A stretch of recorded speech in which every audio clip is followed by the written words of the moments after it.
MDS ದಮ್ ಆಲು, ನಾಲ್ ತಡ್ಕ ಮತ್ತು mushroom ಮಸಾಲೆ. MDS ನಿಂದ ಊಟ ಪ್ರತಿ ಸಲ ಸ್ವಾದಿಷ್ಟಕರ. MDH ಯಾವಾಗ್ಲೂ ನಿಮ್ಗೆ ಹೊಸ ರುಚಿ ನೀಡಲು ಪ್ರತಿಬದ್ಧವಾಗಿದೆ.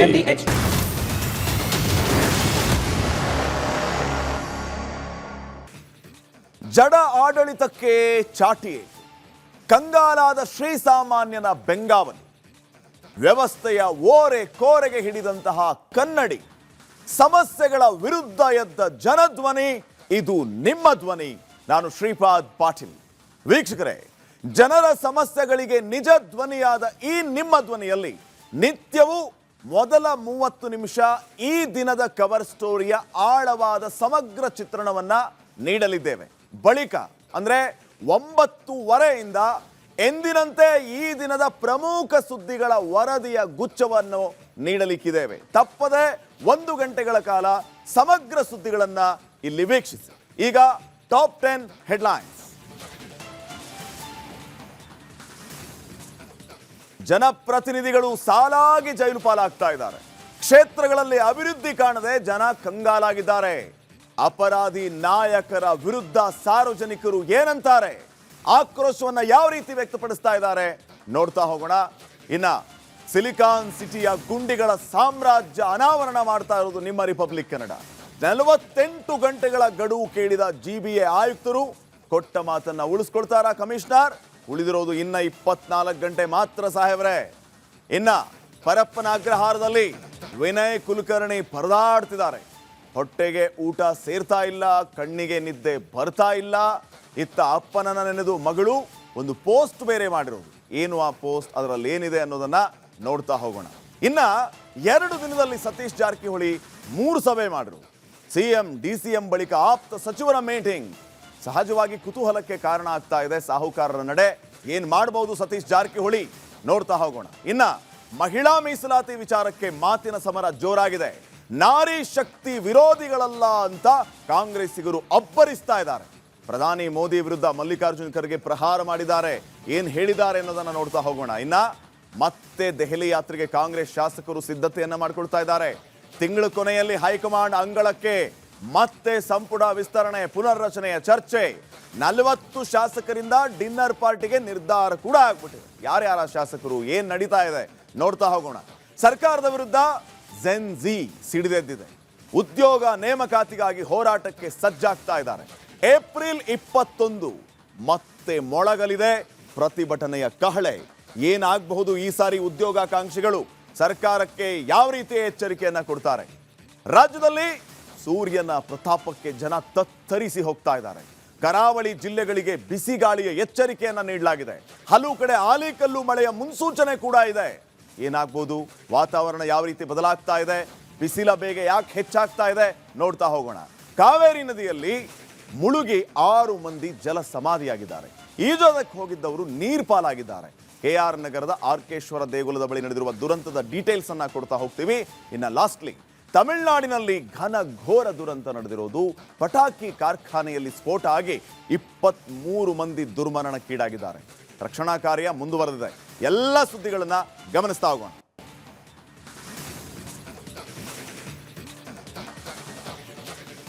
ಸಿಲಿಕಾನ್ ಸಿಟಿಯ ರಸ್ತೆ ಗುಂಡಿಗಳ ಯಮ ಯಾತನೆಯ ಬಗ್ಗೆ ನಿನ್ನೆ ಇಡೀ ದಿನ ನಿಮ್ಮ ರಿಪಬ್ಲಿಕ್ ಕನ್ನಡ ಸರಣಿ ವರದಿಯನ್ನ ಮಾಡಿತ್ತು ವೀಕ್ಷಕರೇ. ಇದೀಗ ನಿಮ್ಮ ಧ್ವನಿಗೆ GBA ಆಡಳಿತ ಮಂಡಳಿ ಎಚ್ಚೆತ್ತುಕೊಂಡಿದೆ.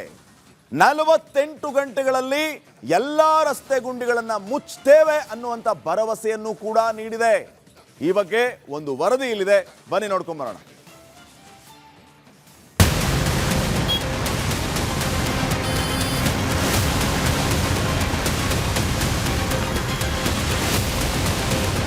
ನಮ್ಮ ನಗರದ ಡೆಡ್ಲಿ ಗುಂಡಿಗಳು.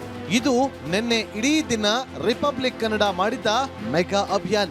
ನಿತ್ಯ ಜನರನ್ನ ಬಾಧಿಸುತ್ತಿರುವ ಸಮಸ್ಯೆಗಳನ್ನ ಅಧಿಕಾರಿಗಳು ಸಂಬಂಧಪಟ್ಟಂತ ಜನಪ್ರತಿನಿಧಿಗಳಿಗೆ ತಲುಪಿಸುತ್ತಿರುವ ಕೆಲಸವನ್ನ ರಿಪಬ್ಲಿಕ್ ಕನ್ನಡ ಶ್ರದ್ಧೆಯಿಂದ ಮಾಡ್ತಿದೆ. ಇದೀಗ ನಮ್ಮ ಅಭಿಯಾನಕ್ಕೆ GBA ಆಯುಕ್ತರು ಪ್ರತಿಕ್ರಿಯೆ ನೀಡಿದ್ದು ಮಹತ್ವದ ಭರವಸೆಯನ್ನು ನೀಡಿದ್ದಾರೆ.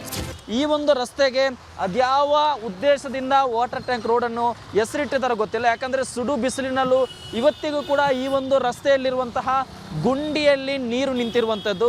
ಇದರಿಂದ ಈ ಒಂದು ರಸ್ತೆಯಲ್ಲಿ ಇರುವಂತಹ ಗುಂಡಿಯಿಂದ ಇಲ್ಲಿರುವಂತಹ ದ್ವಿಚಕ್ರ ವಾಹನ ಸವಾರರು ಮಾತ್ರ ಅಲ್ಲ, ಬೃಹತ್ ವಾಹನಗಳು ಇವತ್ತು ಇಲ್ಲಿ ಒಂದು ರೀತಿಯಲ್ಲಿ ಕಂಟ್ರೋಲ್ ತಪ್ಪುವಂತಹ ಪರಿಸ್ಥಿತಿ ಇರುವಂಥದ್ದು. ಬೆಂಗಳೂರಿನ ರಸ್ತೆ ಗುಂಡಿಗಳಿಗೆ ಬೀಳುತ್ತಾ ಬ್ರೇಕ್, ಡೆಡ್ ಲೈನ್ ಒಳಗೆ ಗುಂಡಿ ಮುಚ್ಚುತ್ತಾ GBA.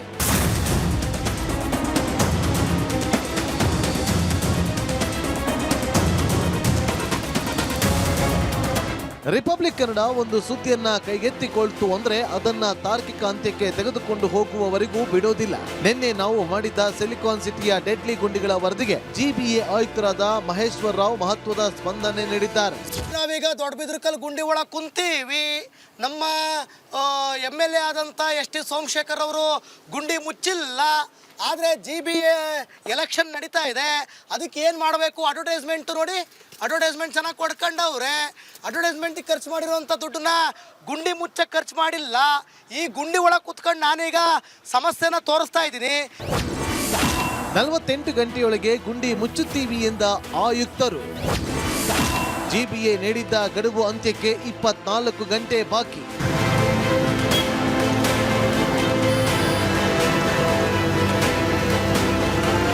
ಬೆಂಗಳೂರಿನ ಯಮಗುಂಡಿಗಳನ್ನ 48 ಗಂಟೆ ಅಂದ್ರೆ 2 ದಿನದ ಒಳಗೆ ಮುಚ್ಚುತ್ತೀವಿ ಅಂತ ರಿಪಬ್ಲಿಕ್ ಕನ್ನಡಕ್ಕೆ GBA ಆಯುಕ್ತ ಮಹೇಶ್ವರ ರಾವ್ ಭರವಸೆ ನೀಡಿದ್ದಾರೆ.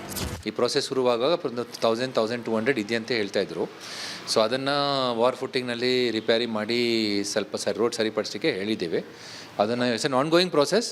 ಏಜೆನ್ಸೀಸ್ ಐಡೆಂಟಿಫೈ ಆಗಿದೆ ಆ್ಯಂಡ್ ಅವರು 153ನಲ್ಲಿ ಕಂಪ್ಲೇಂಟ್ ಮಾಡಿದರೆ ಈ either we are getting this jet patcher ಅಥವಾ ನಮ್ಮ ಎಕೋಫಿಕ್ಸು ಯಾವುದಾದ್ರೂ ಮಾಡೆಲ್ನಲ್ಲಿ ತಕ್ಷಣವೇ ಅದನ್ನು ರಿಪೇರ್ ಮಾಡಿಸ್ಲಿಕ್ಕೆ 24-48 ಅವರ್ಸ್ ಒಳಗೆ ರಿಪೇರ್ ಮಾಡಲಿಕ್ಕೆ ನಿರ್ದೇಶನ ಕೊಟ್ಟಿದ್ದೇವೆ.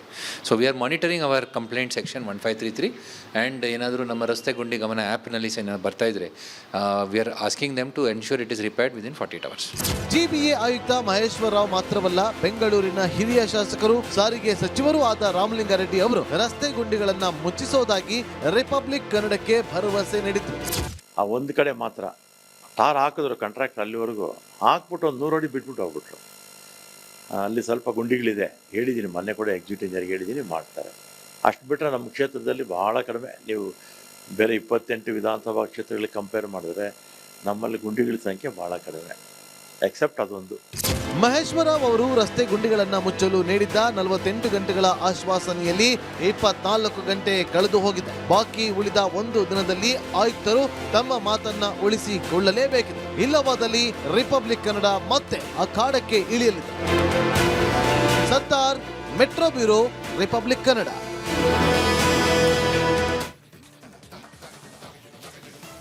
ಕರ್ನಾಟಕ ಅಂದ್ರೆ ಸೌಹಾರ್ದತೆಯ ನೆಲೆ.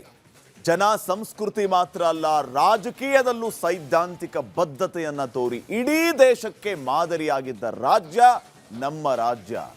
ಆದರೆ ಈಗ ರಾಜ್ಯದ ರಾಜಕೀಯ ಯಾವ ದಿಕ್ಕಿನಲ್ಲಿ ಸಾಗ್ತಾ ಇದೆ? ಭ್ರಷ್ಟಾಚಾರ ಮಾತ್ರ ಅಲ್ಲ ವೀಕ್ಷಕರೇ, ಕೊಲೆಯಂತಹ ಗಂಭೀರ ಪ್ರಕರಣಗಳಲ್ಲೂ ರಾಜಕಾರಣಿಗಳು ಜೈಲು ಪಾಲಾಗ್ತಾ ಇದ್ದಾರೆ. ಇವರು ಜನಪ್ರತಿನಿಧಿಗಳೋ ಇಲ್ಲ ಕ್ರಿಮಿನಲ್ಗಳೋ ಅನ್ನೋ ಪ್ರಶ್ನೆ ಜನರಲ್ಲಿ ಮೂಡುವಂತೆ ಮಾಡಿದ್ದಾರೆ. ಇದೇ ಇವತ್ತಿನ ನಿಮ್ಮ ಧ್ವನಿಯ ಕವರ್ ಸ್ಟೋರಿ. ದೇಶದಲ್ಲಿ ಈಗ ಒಂದು ಟ್ರೆಂಡ್ ನಡೀತಿದೆ. ಅಧಿಕಾರದ ದರ್ಪ ಮಾಡಿದ್ದೆ ಆದ್ರೆ ಜೈಲಿಗೆ ಹೋಗ್ಬೇಕಂತ ಧೋರಣೆ. ಇವ್ರನ್ನೆಲ್ಲ ನಂಬಿ ಅಲ್ಲಿರ್ತಕ್ಕಂಥ ಜನಗಳು ಅವ್ರಿಗೋಸ್ಕರ ಓಟ್ ಹಾಕಿರ್ತಾರೆ. ಅವನು ಆರೋಪಿ ಇದ್ದಾನೆ ಅಂದ್ರೆ ಅಂತವ್ನಿಗೆ ಸೀಟ್ ಕೊಡೋದು ನಿಲ್ಸಿ. ಭ್ರಷ್ಟಾಚಾರ ಮೋಸ ಮಾಡ್ಲಿಕ್ಕೋಸ್ಕರನೇ ನಾವು ರಾಜಕೀಯಕ್ಕೆ ಬರಂತದ ನಂಬಿಕೆನೇ ಹೋಗ್ಬಿಟ್ಟಿದೆ ಈ ರಾಜಕಾರಣಿಗಳು. ಕರ್ನಾಟಕ ಇದು ಸರ್ವ ಜನಾಂಗದ ಶಾಂತಿಯ ತೋಟ, ರಸಿಕರ ಕಂಗಳ ಸೆಳೆಯುವ ನೋಟ. ರಾಷ್ಟ್ರಕವಿ ಕುವೆಂಪು ಅವರು ಕನ್ನಡಿಗರ ನಾಡನ್ನ ಕೊಂಡಾಡಿದ್ದ ಬಗೆ ಇದು. ಆದ್ರೆ ಇಂದು ಕರ್ನಾಟಕ ಯಾವ ದಿಕ್ಕಿನಲ್ಲಿದೆ? 1960-70ರ ದಶಕದಲ್ಲಿ ರೈತ, ದಲಿತ, ಬಂಡಾಯ ಸಾಹಿತ್ಯದ ಹೋರಾಟಗಳಲ್ಲಿ ರೂಪುಗೊಂಡ ನಮ್ಮ ರಾಜಕೀಯ ವ್ಯವಸ್ಥೆ ಇಂದು ಹಣವುಳ್ಳವರ ಅಖಾಡವಾಗಿದೆ. ಅಷ್ಟು ಮಾತ್ರವಲ್ಲ, ಉತ್ತರದ ರಾಜ್ಯಗಳಲ್ಲಿ ಇದ್ದಂತೆ ಕೊಲೆ, ಭ್ರಷ್ಟಾಚಾರದಂತ ಕೇಸ್ಗಳಲ್ಲಿ ರಾಜಕಾರಣಿಗಳು ಜೈಲು ಪಾಲಾಗೋದು ಸಾಮಾನ್ಯವಾಗಿದೆ. ಈ ವಿದ್ಯಮಾನ ರಾಜ್ಯದ ಮುಂದಿನ ಕರಾಳ ಭವಿಷ್ಯವನ್ನ ಕಣ್ಮುಂದೆ ತೆರೆದಿಟ್ಟಿದೆ.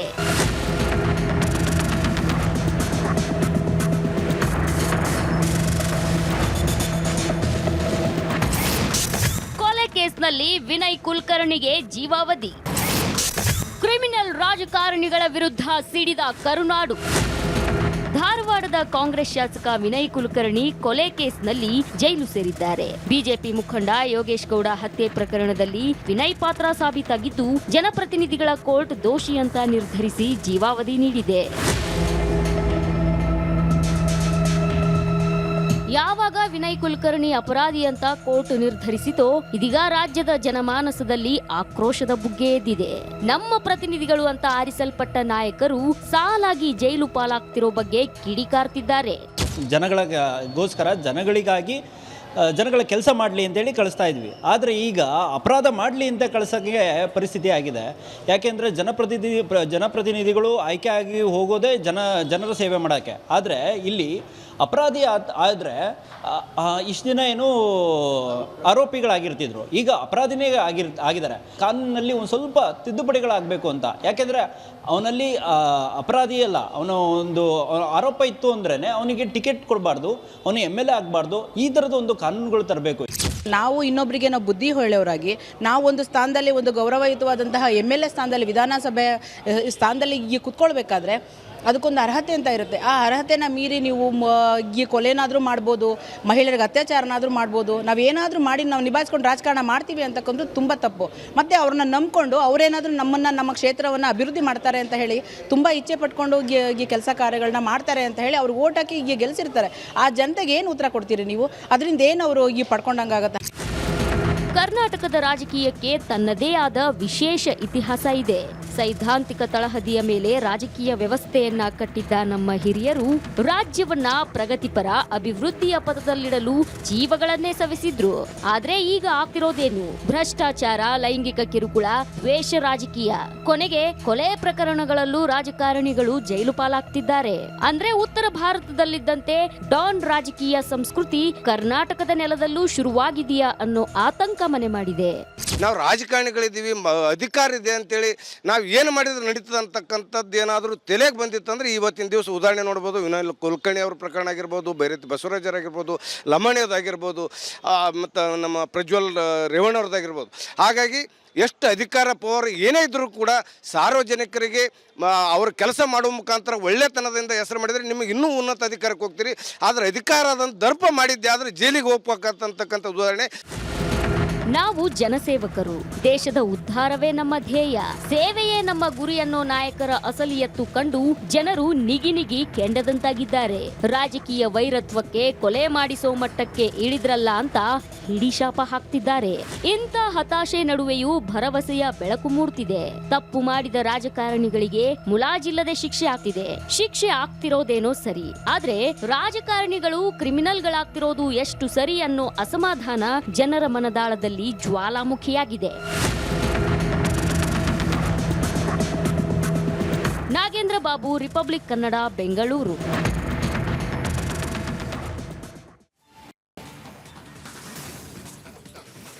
ರಿಪಬ್ಲಿಕ್ ಕನ್ನಡ ಧ್ಯೇಯವಾಕ್ಯ ನಿಮ್ಮ ಧ್ವನಿ. ಜನರ ಅಭಿಪ್ರಾಯಕ್ಕೆ ಒಂದು ಮುಕ್ತ ಅವಕಾಶವನ್ನ ಕಲ್ಪಿಸಿಕೊಡೋದಕ್ಕೆ ರಿಪಬ್ಲಿಕ್ ಕನ್ನಡ ನಿರ್ಧಾರ ಮಾಡಿದೆ. ಅದರಂತೆ ನೀವು ನಿಮ್ಮ ಅಭಿಪ್ರಾಯವನ್ನು ಪ್ರತಿನಿತ್ಯವೂ ಕೂಡ ತಿಳಿಸಬಹುದಾಗಿದೆ. ವೀಕ್ಷಕರೇ, ಇವತ್ತಿನ ವಿಷಯ ರಾಜಕಾರಣಿಗಳು ಕ್ರಿಮಿನಲ್ಗಳು ಕಹಾನಿ. ಈ ಬಗ್ಗೆ ಅಭಿಪ್ರಾಯವನ್ನ ನಮ್ಮ ದೂರವಾಣಿ ನಂಬರ್ಗೆ ಕರೆ ಮಾಡಿ ತಿಳಿಸಬಹುದು. ನಮ್ಮ ಈ ವಾಟ್ಸಪ್ ನಂಬರ್ಗೆ 2 ಲೈನ್ಗಳಲ್ಲಿ ನಿಮ್ಮ ಅಭಿಪ್ರಾಯವನ್ನ ಮೆಸೇಜ್ ಕೂಡ ಮಾಡಬಹುದು. ಸ್ಕ್ರೀನ್ನ ಕೆಳಭಾಗದಲ್ಲಿ ನಂಬರ್ ಹೋಗ್ತಾ ಇದೆ, ನಂಬರನ್ನು ನೋಟ್ ಮಾಡ್ಕೊಳ್ಳಿ, ಕಾಲ್ ಮಾಡಿ, ಮೆಸೇಜ್ ಮಾಡಿ. ಎಕ್ಸ್ನಲ್ಲೂ ಕೂಡ ಅಭಿಪ್ರಾಯವನ್ನ ಹಂಚ್ಕೋಬಹುದಾಗಿದೆ. ಲೀಡರ್ಸ್ಗಳು ಯಾಕೆ ಅಪರಾಧಿಗಳಾಗ್ತಿದ್ದಾರೆ, ಇದಕ್ಕೆ ಯಾರು ಹೊಣೆ, ಏನ್ ಮಾಡಬೇಕು, ನಿಮ್ಮ ಅಭಿಪ್ರಾಯವನ್ನ ಹಂಚ್ಕೊಳ್ಳಿ ವೀಕ್ಷಕರೇ.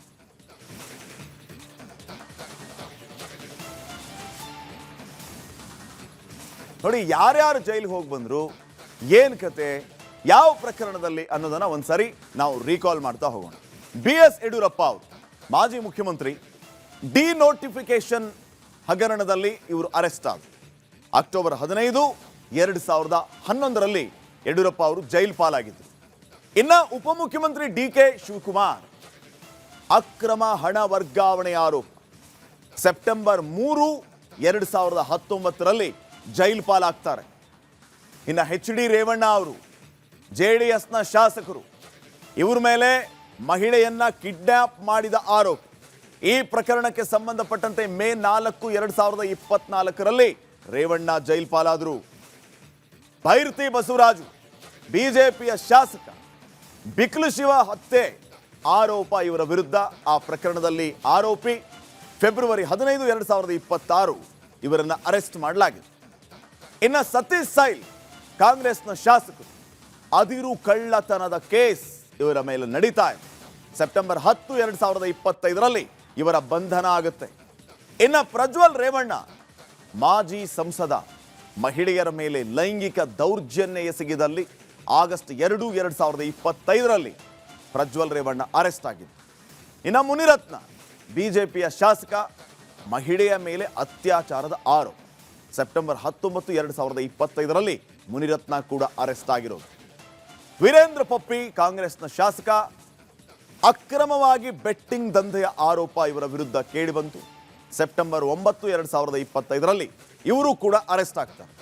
ಇನ್ನು ಗಾಲಿ ಜನಾರ್ದನ್ ರೆಡ್ಡಿ ಶಾಸಕ, ಅಕ್ರಮ ಅದಿರು ಗಣಿಗಾರಿಕೆ ವಿಚಾರ, ಆ ಪ್ರಕರಣದಲ್ಲಿ ಜನಾರ್ದನ್ ರೆಡ್ಡಿಯನ್ನು ಅರೆಸ್ಟ್ ಮಾಡಲಾಗುತ್ತೆ ಸೆಪ್ಟೆಂಬರ್ 5, 2011.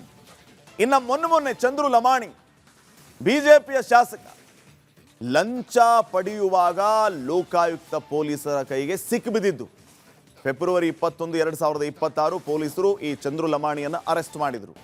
ಇನ್ನು ಕಟ್ಟಾ ಸುಬ್ರಹ್ಮಣ್ಯ ನಾಯ್ಡು ಮಾಜಿ ಸಚಿವ, KIADB ಭೂ ಹಗರಣದಲ್ಲಿ ಆಗಸ್ಟ್ 8, 2011ರಂದು ಕಟ್ಟಾ ಸುಬ್ರಹ್ಮಣ್ಯ ನಾಯ್ಡು ಬಂಧಿತರಾಗ್ತಾರೆ, ಜೈಲಿಗೆ ಕಳಿಸ್ತಾರೆ. ಕೃಷ್ಣಯ್ಯ ಶೆಟ್ಟಿ ಮಾಜಿ ಶಾಸಕ, ರಾಜೇನಹಳ್ಳಿ ಭೂ ಹಗರಣಕ್ಕೆ ಸಂಬಂಧಪಟ್ಟಂತೆ ಅಕ್ಟೋಬರ್ 15, 2011ರಲ್ಲಿ ಇವರನ್ನು ಕೂಡ ಜೈಲಿಗೆ ಕಳಿಸ್ತಾರೆ. ಈ ರೀತಿ ರಾಜಕಾರಣಿಗಳು ಯಾರೆಲ್ಲ ಜೈಲಿಗೆ ಹೋಗಿದ್ದಾರೆ ಅವರ ಲಿಸ್ಟ್. ಇನ್ನು ನೆಕ್ಸ್ಟ್, ಜನಪ್ರತಿನಿಧಿಗಳು ಜೈಲು ಪಾಲಾಗ್ತಾ ಇರೋ ವಿಚಾರದ ಬಗ್ಗೆ ಕಾಂಗ್ರೆಸ್ ಶಾಸಕ ಸತೀಶ್ ಸೈಲ್ ರಿಪಬ್ಲಿಕ್ ಕನ್ನಡದ ಜೊತೆಗೆ ಮಾತಾಡಿದ್ದಾರೆ. ಜನರ ಅಭಿಪ್ರಾಯದ ಜೊತೆ ಕೋರ್ಟ್ ತೀರ್ಪಿಗೂ ಕೂಡ ನಾವು ತಲೆಬಾಗಬೇಕು ಅಂತ ಹೇಳಿದ್ದಾರೆ.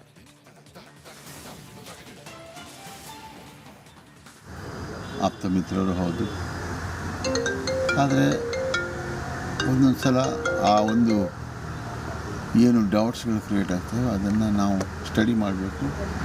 ಇವತ್ತು ಪೊಲೀಸ್ ಇಲಾಖೆಯಿಂದ CBIನವರು ಅದರ ಬಗ್ಗೆ ಒಂದು ಇದನ್ನು ಮಾಡಿಕೊಂಡು ಇವತ್ತು ಅವರಿಗೆ ಶಿಕ್ಷೆ ಆಗಿದೆ. ಆದರೆ ಅವರು ದೇವರ ಮೇಲೆ ವಿಶ್ವಾಸವನ್ನು ಇಟ್ಕೊಂಡಿದ್ದಾರೆ. ಯಾಕಂತ ಹೇಳಿದ್ರೆ ಅವ್ರ ಮೇಲೆ ಅಪಾರ ಜನರ ಭಕ್ತಿ ಅಂತ ಯಾಕಂತ ಹೇಳ್ಬೇಕಂತ ಹೇಳಿದ್ರೆ, ಅವ್ರು ಹುಬ್ಬಳ್ಳಿಯಲ್ಲಿ ಇಲೆಕ್ಷನ್ ಮಾಡಿ ಅಲ್ಲಿ ಅವರಿಗೆ ಹೋಗ್ಲಿಕ್ಕಿಲ್ಲಾಗಿತ್ತು. ಧಾರವಾಡದಲ್ಲಿ ಅವನ ಅನುಪಸ್ಥಿತಿಯಲ್ಲಿ ಅವ್ರು ಇಲೆಕ್ಟ್ ಆಗ್ತಾರೆ ಅಂತ ಹೇಳಿದ್ರೆ ಜನರ ಪ್ರೇಮ ಇದೆ. ಬಟ್ ನಾವು ನ್ಯಾಯಾಲಯಕ್ಕೆ ತಲೆ ಬಾಗಿಸಬೇಕಾಗ್ತದೆ. ನನ್ನ ಕೇಸ್ನಲ್ಲೂ ಹಾಗೆ ಇತ್ತು. ಅದನ್ನು ನಾವು ಒಪ್ಪಲೇಬೇಕಾಗ್ತದೆ. ಅದರ ವಿಮರ್ಶೆ ಅದರ ನಂತರ ಇದಾಗ್ತದೆ. ಕರ್ನಾಟಕದಲ್ಲಿ ದ್ವೇಷ ರಾಜಕಾರಣ ಹೆಚ್ಚಾಗ್ತಾ ಇದೆ. ರಾಜಕಾರಣಿಗಳನ್ನ ಟಾರ್ಗೆಟ್ ಮಾಡಿಕೊಂಡು ಸುಳ್ಳು ಕೇಸ್ಗಳನ್ನು ಹಾಕಿ ಸುಳ್ಳು ಸಾಕ್ಷಿಗಳನ್ನು ಸೃಷ್ಟಿಸಿ ಜೈಲಿಗೆ ಕಳಿಸುವಂತಹ ಕೆಲಸ ಆಗ್ತಾ ಇದೆ ಅಂತ ಶಾಸಕ ಮುನಿರತ್ನ ಅವರು ಹೇಳಿದ್ದಾರೆ. ಏನು ಮಾತಾಡಿದ್ರು ಬನ್ನಿ ನೋಡ್ಕೊಂಬ. ರಾಜಕಾರಣಿಗಳು ಇತ್ತೀಚೆಗೆ ಅಪರಾಧಿಗಳಾಗ್ತಿದ್ದಾರೆ. ಆರೋಪಗಳು ಸಾರ್ವಜನಿಕ ಜೀವನದಲ್ಲಿ ಸಾಮಾನ್ಯ, ಆದರೆ ಅಪರಾಧಿಗಳೇ ಆಗ್ತಾ ಇದ್ದಾರೆ. ಯಾಕೆ ಅಂತ ಪರಿಸ್ಥಿತಿ ಯಾಕೆ ಉದ್ಭವ ಆಗ್ತಾ ಇದೆ? ರಾಜಕೀಯದ ನಂಟಿರೋವಂಥವ್ರನ್ನ ಎಲ್ಲಿ ಏನೇ ಆದ್ರೂ ಅದನ್ನಲ್ಲಿ ತಂದು ಸೇರಿಸುವಂಥದ್ದು ನಡೀತಾ ಇದೆ. ಭಾಳಷ್ಟು ಉದಾಹರಣೆಗಳು ತುಂಬ ಇದೆ, 1, 2 ಅಲ್ಲ. ಕಳೆದ 3 ವರ್ಷಗಳಿಂದ ನಡೀತಾ ಇರೋವಂಥದ್ದು ಬಹುಶಃ ಇಡೀ ದೇಶದಲ್ಲಿ ನಡೀತಾ ಇಲ್ಲ. ಕೋರ್ಟ್ಗೆ ಬೇಕಾಗಿರೋವಂಥದ್ದು ದಾಖಲೆ. ಕೋರ್ಟ್ ಮಾಡೋಂಥ ಕೆಲಸ ಸಾಕ್ಷಿಗಳು, ದಾಖಲೆ ಏನು ಕೋರ್ಟ್ಗೆ ಚಾರ್ಜ್ ಶೀಟ್ ಸಬ್ಮಿಟ್ ಮಾಡ್ತಾರೆ ಅದು. ಸಾಕ್ಷಿಗಳನ್ನ ಹುಟ್ಟಾಕೋದು ಯಾರು? ಪೊಲೀಸು. ಸಾಕ್ಷಿಗಳನ್ನ ಹುಟ್ಟಾಕಿ ಆ ಸಾಕ್ಷಿಗಳನ್ನ ಪೊಲೀಸು ಜೊತೆಯಲ್ಲಿಟ್ಕೊಂಡು ಗೆಸ್ಟ್ ಹೌಸ್ಗಳಲ್ಲಿಟ್ಟು ಕರ್ಕೊಂಡು ಬಂದು ಟ್ರೈನ್ ಮಾಡಿ ನೀನು ಹಿಂಗೆ ಸಾಕ್ಷಿ ಹೇಳಬೇಕು ಅಂತ ಮಾಡ್ತಾ ಇರೋದು ಯಾರು? ರಾಜಕೀಯದ ದ್ವೇಷ. ಸಾಕ್ಷಿ ತಪ್ಪು ನಡೆದಿದ್ರೆ ನೈಜವಾಗಿರ್ತಕ್ಕಂಥ ಸತ್ಯವಾಗಿ ನಡೆದಿರೋಂಥ ಪ್ರಕರಣಗಳಲ್ಲಿ ನಿಜವಾಗಲೂ ಸಾಕ್ಷಿದಾರೆ ಆದರೆ ಅವ್ರನ್ನ ಕರ್ಕೊಂಬಂದು ಸಾಕ್ಷಿ ಹೇಳಿಸ್ತಾರೆ. ಸೃಷ್ಟಿ ಸಾಕ್ಷಿಗಳನ್ನ ಹೇಳಿಸಿ ಕೋರ್ಟಿಗೆ ಯಾವ ರೀತಿ ಬೇಕೋ ಆ ರೀತಿಯಲ್ಲಿ ಪ್ರಕರಣಗಳು ದಾಖಲು ಮಾಡ್ತಾ ನೋಡ್ತಾ ಇದೆ. ಎಷ್ಟು ಜನದ ಜೊತೆ ಇವತ್ತು ಚೆಲ್ಲಾಟ ಆಡ್ತಾ ಇರೋದು ಪೊಲೀಸ್ ಇಲಾಖೆ. ಕಾನೂನು ಕೋರ್ಟ್ ಬಗ್ಗೆ ನಾನು ಮಾತಾಡ್ತಾ ಇಲ್ಲ. ಕೋರ್ಟಿಗೆ ದಾಖಲೆ ಕೊಟ್ಟಾದರೆ ಮುಗಿದೋಯ್ತು. ಕೋರ್ಟ್ಗೆ ಏನು ಬೇಕು, ದಾಖಲೆ ಬೇಕು, ಅದು ಕೊಡ್ತಾ ಇದ್ದಾರೆ.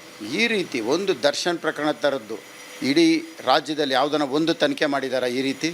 ಈಗ ದರ್ಶನ್ ಪ್ರಕರಣದಲ್ಲಿ 2000 ಚಾರ್ಜ್ ಶೀಟು 3000 ಪೇಜ್ ಅಂತ ಹೇಳ್ತಾ ಇದ್ದಾರೆ. ಯಾತಕ್ಕೆ ಇದನ್ನು ಇದೇ ರೀತಿ ಮಾಡಬಾರ್ದು? ಎಲ್ಲ ಪ್ರಕರಣಗಳಲ್ಲಿ ಯಾಕೆ ಮಾಡಬಾರ್ದು?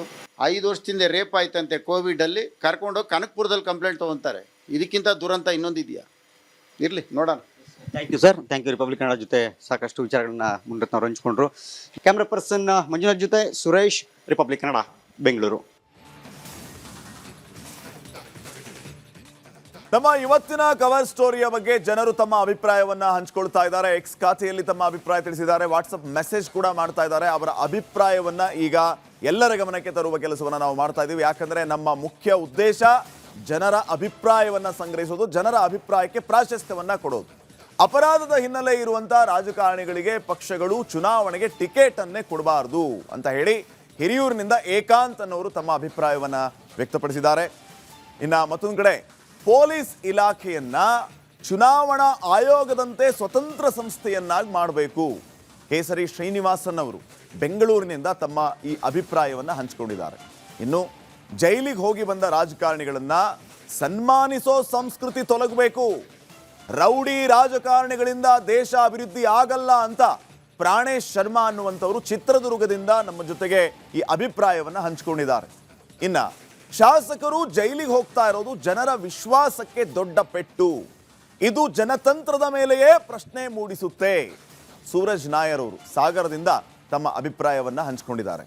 ಅಭಿಪ್ರಾಯ ಹಂಚಿಕೊಂಡ ಎಲ್ಲ ವೀಕ್ಷಕ ಪ್ರಭುಗಳಿಗೆ ಮತ್ತೊಮ್ಮೆ ಧನ್ಯವಾದಗಳು. ಇದೇ ರೀತಿ ಪ್ರತಿನಿತ್ಯವೂ ಕೂಡ ನಿಮ್ಮ ಅಭಿಪ್ರಾಯವನ್ನ ನಮ್ಮ ಜೊತೆಗೆ ಹಂಚಿಕೊಳ್ತಾ ಇರಿ. ನಿಮ್ಮ ಅಭಿಪ್ರಾಯಕ್ಕೆ ನಾವು ಪ್ರಥಮ ಆದ್ಯತೆಯನ್ನ ಕೊಡ್ತೀವಿ. Thank you.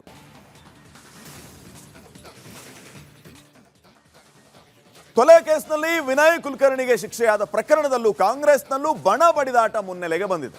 BJP ಒಳಸಂಚಿಗೆ Vinay Kulkarni ಬಲಿಪಶು ಆಗಿದ್ದಾರೆ ಅಂತ ಡಿಸಿಎಂ ಡಿಕೆ ಶಿವಕುಮಾರ್ ಹೇಳ್ತಾ ಇದ್ರೆ, ಗೃಹ ಸಚಿವರ ವರಸೆಯೇ ಬೇರೆ ಇದೆ.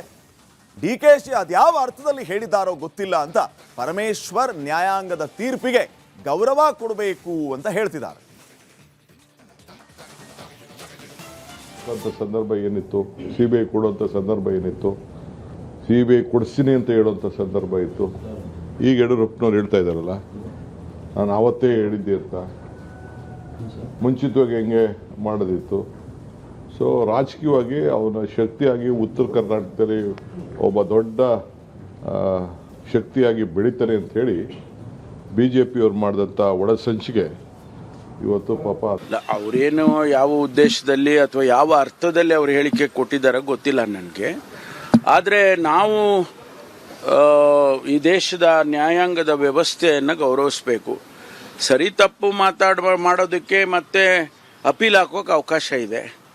ಅವರು ಅಪೀಲ್ ಹಾಕಿ ಇದು ಕೊಟ್ಟಿರ್ತಕ್ಕಂಥ ತೀರ್ಪು ಸರಿ ಇಲ್ಲ ಅಂತ ಅವರು ಹೇಳೋದಕ್ಕೆ ಅವಕಾಶ ಇದೆ. ಅದನ್ನು ಅವ್ರು ಮಾಡ್ತಾರೆ ಅಂತ ಅಂದ್ಕೊಳ್ತೀನಿ. ಆದರೆ ತೀರ್ಪನ್ನು ನಾವು ಪ್ರಶ್ನೆ ಮಾಡೋದಕ್ಕೆ ನಾವು ಒಬ್ಬ ಸಾರ್ವಜನಿಕ ವ್ಯಕ್ತಿಯಾಗಿ ನಾವು ಪ್ರಶ್ನೆ ಮಾಡೋದಕ್ಕೆ ಆಗೋದಿಲ್ಲ.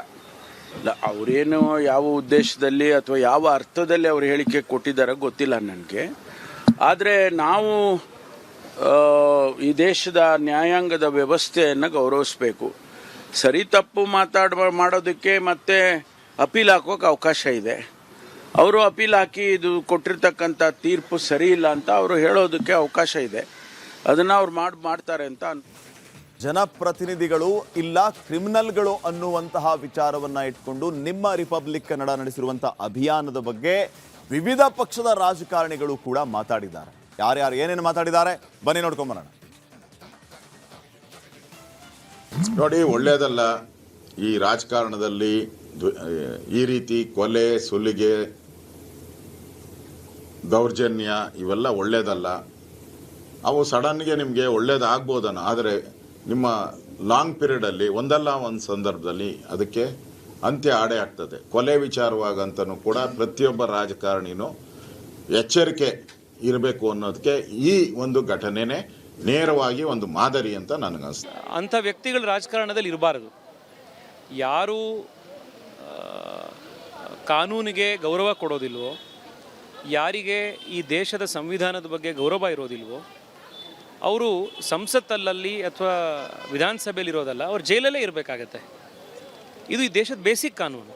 ಇವತ್ತು ಒಬ್ಬ ರಾಜಕಾರಣಿ ಅಂದರೆ ಜನರ ಮನಸ್ಸಲ್ಲಿ ಒಂದು ಮನುಷ್ಯ ಒಳ್ಳೆ ವ್ಯಕ್ತಿತ್ವ ಅಂತ ಜನ ಮನಸ್ಸಲ್ಲಿ ಅಂದ್ಕೊಂಡಿರ್ತಾರೆ. ಜನ ಯಾವತ್ತೂ ನಮಗೆ ತಂದೆ ತಾಯಿ ಸಮಾನ. ಯಾವತ್ತೂ ನಾವು ಅದನ್ನು ಮರೆತು ಬರೀ ಶಾಸಕ ಅಂದರೆ ನನಗೆ ಒಬ್ಬ ಅಧಿಕಾರ ಕೊಟ್ಬಿಟ್ಟಿದ್ದಾರೆ, ನಾನು ಏನು ಬೇಕಾದ್ರೂ ನಾನು ಮಾಡ್ಬೋದು ಅಂತ ಯಾವತ್ತು ಮನುಷ್ಯ ತಲೆಗೆ ಹೋಗುತ್ತೆ, ಅವಾಗ ಈ ಅಪರಾಧಗಳು ಇವತ್ತು ಬರುತ್ತೆ.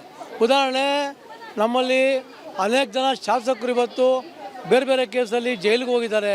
ಈ ಥರ ಕೊಲೆ ಅಥವಾ ಕೊಲೆ ಪ್ರಯತ್ನ ಈ ಥರದ್ರಲ್ಲಿ ಚುನಾಯಿತ ಪ್ರತಿನಿಧಿಗಳು ಎಲ್ಲೂ ಕೂಡ ಭಾಗವಹಿಸಬಾರ್ದು. ಕೆಲವು ಸಂದರ್ಭಗಳಲ್ಲಿ ರಾಜಕಾರಣಕ್ಕೋಸ್ಕರ ಸಿಲುಕಿಸ್ತಾರೆ, ಅದು ತಪ್ಪು. ನಾವೆಲ್ಲ ಕೂಡ ಮಾದರಿ ಆಗಿರಬೇಕು. ನಾವು ಬೇರೆಯವರಿಗೆ ರಾಜಕೀಯಸ್ಥರು ರಾಜಕೀಯದಲ್ಲಿ ಇರ್ತಕ್ಕಂಥ ಲೋಕಸಭಾ ಸದಸ್ಯರು ಅಥವಾ ವಿಧಾನಸಭೆ, ವಿಧಾನ ಪರಿಷತ್ತು ಅಥವಾ ಇನ್ನೇ ಯಾವುದಾದ್ರೂ ಚುನಾಯಿತ ಪ್ರತಿನಿಧಿಗಳು ಜನಕ್ಕೆ ನಾವು ಮಾದರಿ ಆಗಿದ್ದರೆ ಮಾತ್ರ ನಮ್ಮ ಬಗ್ಗೆ ಅವ್ರಿಗೆ ಗೌರವ ಮೂಡುತ್ತೆ. ಇತ್ತೀಚೆಗೆ ಜನಪ್ರತಿನಿಧಿಗಳು ಜೈಲಿಗೆ ಹೋಗೋದು ಸಂಖ್ಯೆ ಜಾಸ್ತಿ ಆಗ್ತಾ ಇದೆ ಸರ್. ಈಗ ಸತೀಶ್ ಜೈಲು ಅವರು, ವಿನಯ್ ಕುಲಕರ್ಣಿ ಅವರು ಜನರ ಸೇವೆ ಮಾಡೋಕ್ಕೂ ಜೈಲಿಗೆ ಹೋಗೋದು ಅದು ಬೇರೆ ವಿಷಯ. ಇದಕ್ಕೆಲ್ಲ ಆಯಾ ಸಂದರ್ಭ ಅನುಗುಣವಾಗಿ ಯಾವ ಘಟನೆ ನಡೆಯುತ್ತವೆ. ಎಲ್ಲದಕ್ಕೂ ಒಟ್ಟಾರೆ ಲಿಂಕ್ ಮಾಡ್ಲಿಕ್ಕೆ ಆಗೋಲ್ಲ, ಅದು ಲಿಂಕ್ ಆಗೋಲ್ಲ. ಬೇರೆ ಬೇರೆ ಸಂದರ್ಭದಲ್ಲಿ ಬೇರೆ ಬೇರೆ ಘಟನೆಗಳಾಗಿರ್ತವೆ. ಈಗ ಉಪ್ಪು ತಿಂದ್ಮೇಲೆ ನೀರು ಕುಡಿಲೇಬೇಕಪ್ಪ, ಯಾರೇ ಇರ್ಬೋದು.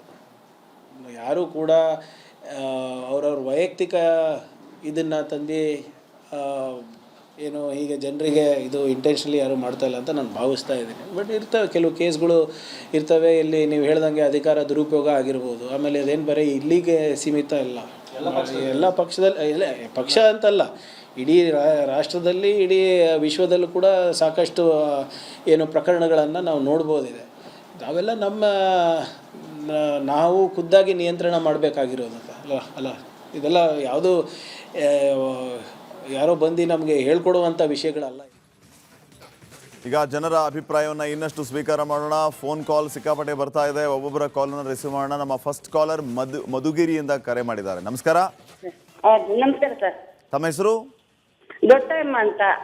ಏನನ್ಸುತ್ತೆ ನಿಮಗೆ ಈ ಅಭಿಪ್ರಾಯ, ಏನು ಹೇಳ್ತೀರಿ? ಇವತ್ತಿನ ನಮ್ಮ ಕ್ಯಾಂಪೇನ್ ಏನಂತಂದ್ರೆ ಇವರು ಜನಪ್ರತಿನಿಧಿಗಳೋ ಇಲ್ಲ ಕ್ರಿಮಿನಲ್ಗಳೋ ಅನ್ನುವಂಥದ್ದು. ಏನನ್ಸುತ್ತೆ ನಿಮಗೆ? ಜನಪ್ರತಿನಿಧಿಗಳು ಹಿಂಗ್ ಮಾಡಿದ್ರಲ್ಲ ಸರ್, ಯಾರು ನೋಡಿದ್ರು ಬರೀ ಈಗ ಅವ್ರನ್ನ ಇವ್ರು ಇದಕ್ಕೆ ತಕ್ಕಂತೆ ಇವ್ರವ್ರು ಜನನ ಕೊಲೆ ಮಾಡ್ಬಿಟ್ರೆ ಜನ ಬದುಕೋದಾದ್ರು ಹೆಂಗೆ? ರಾಜಕೀಯದಲ್ಲಿ ಜನ ಓಡಾಡೋದಾದ್ರು ಹೆಂಗೆ ಹೇಳಿ ಅಲ್ವಾ?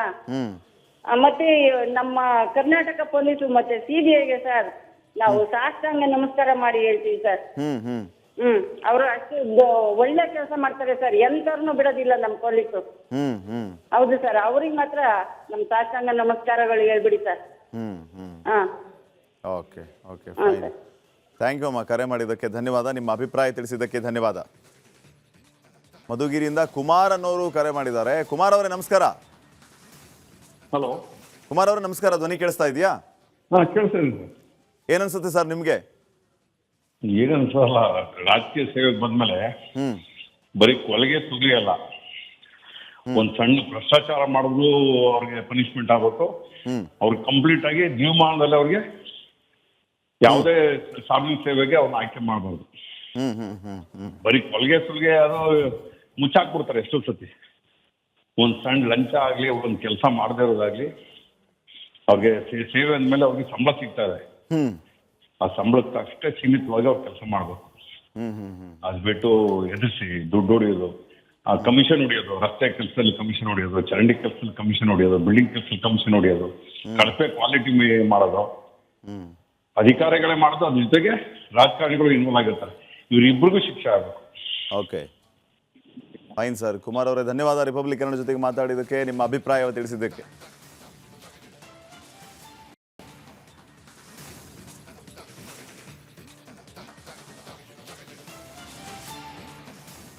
ನೋಡಿ ವೀಕ್ಷಕರೇ, ಎಕ್ಸ್ ಖಾತೆಯ ಮೂಲಕವೂ ಕೂಡ ತಮ್ಮ ಅಭಿಪ್ರಾಯವನ್ನ ತಿಳಿಸ್ತಾ ಇದ್ದಾರೆ ಜನ. ನೋಡ್ತಾ ಹೋಗೋಣ. ಕೊಲೆ ಮಾಡಿಸಿದವರ ಎಲ್ಲ ಆಸ್ತಿಯನ್ನ ಕೊಲೆ ಆದವರ ಕುಟುಂಬಕ್ಕೆ ನೀಡಬೇಕು, ಇದೇ ಅಪರಾಧಿಗೆ ನೀಡುವಂತಹ ಸರಿಯಾದ ಶಿಕ್ಷೆ ಅಂತ ಕರಿಬಸಪ್ಪ ಅನ್ನುವಂಥವರು ಬೆಂಗಳೂರಿನಿಂದ ಎಕ್ಸ್ ಖಾತೆಯಲ್ಲಿ ತಮ್ಮ ಅಭಿಪ್ರಾಯವನ್ನ ಹಂಚಿಕೊಂಡಿದ್ದಾರೆ. ಯಾರು ಮರ್ಡರ್ ಮಾಡ್ತಾರೋ, ಮರ್ಡರ್ ಮಾಡಿದವರ ಆಸ್ತಿ ಏನಿರುತ್ತೆ ಅವರೆಲ್ಲ ಆಸ್ತಿಯನ್ನ ಕೊಲೆಯಾದವರ ಕುಟುಂಬಕ್ಕೆ ನೀಡಿಬಿಡಬೇಕು, ಇದೇ ಅಪರಾಧಿಗೆ ನೀಡುವಂತ ಸರಿಯಾದ ಶಿಕ್ಷೆ ಅಂತ ಕರಿಬಸಪ್ಪ ಅವರು ತಮ್ಮ ಅಭಿಪ್ರಾಯವನ್ನು ಹಂಚಿಕೊಂಡಿದ್ದಾರೆ. ಧನ್ಯವಾದ ಕರಿಬಸಪ್ಪ ಅವರೇ, ನಿಮ್ಮ ಅಭಿಪ್ರಾಯವನ್ನ ರಿಪಬ್ಲಿಕ್ ಕನ್ನಡ ಜೊತೆಗೆ ಹಂಚಿಕೊಂಡಿದ್ದಕ್ಕೆ. ಯೋಗೇಶ್ ಗೌಡ ಕೊಲೆ ಕೇಸ್ನ ಅಪರಾಧಿ ವಿನಯ್ ಕುಲಕರ್ಣಿ ಪರಪ್ಪನ ಅಗ್ರಹಾರ ಸೇರಿ 3 ದಿನ ಕಳೆದಿದ್ರೆ ಮಾಡಿದ ಪಾಪವನ್ನ ನೆನಪು ಮಾಡಿಕೊಂಡು ಕಾಂಗ್ರೆಸ್ ಶಾಸಕರು ಕಣ್ಣೀರಲ್ಲೇ ಕೈ ತೊಳಿತಾ ಇದ್ರೆ ಅಪ್ಪನ ಪರ ಹೋರಾಟಕ್ಕೆ ಮಗಳು ಅಖಾಡಕ್ಕಿಳಿದಿದ್ದಾರೆ.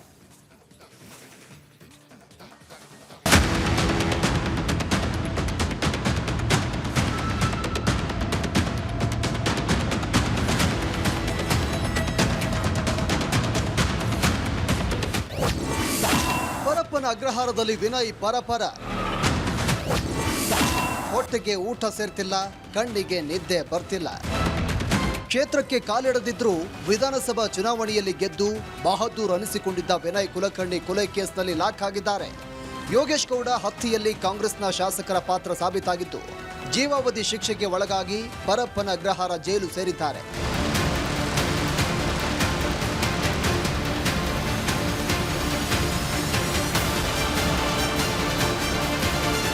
ಇಷ್ಟು ದಿನ ವಿಚಾರಣಾಧೀನ ಕೈದಿಯಾಗಿದ್ದ ವಿನಯ್ ಕುಲಕರ್ಣಿ ಇದೀಗ ಸಜಾ ಬಂದಿಯಾಗಿದ್ದಾರೆ. ಹೀಗಾಗಿ ವಿನಯ್ಗೆ ನೀಡಿದ್ದ ಸಣ್ಣ ಪುಟ್ಟ ಸವಲತ್ತುಗಳು ಸಹ ಇಲ್ಲವಾಗಿವೆ. ಹೊಸದಾಗಿ ಕೈದಿ ಸಂಖ್ಯೆ 16110 ನಂಬರ್ ನೀಡಲಾಗಿದೆ.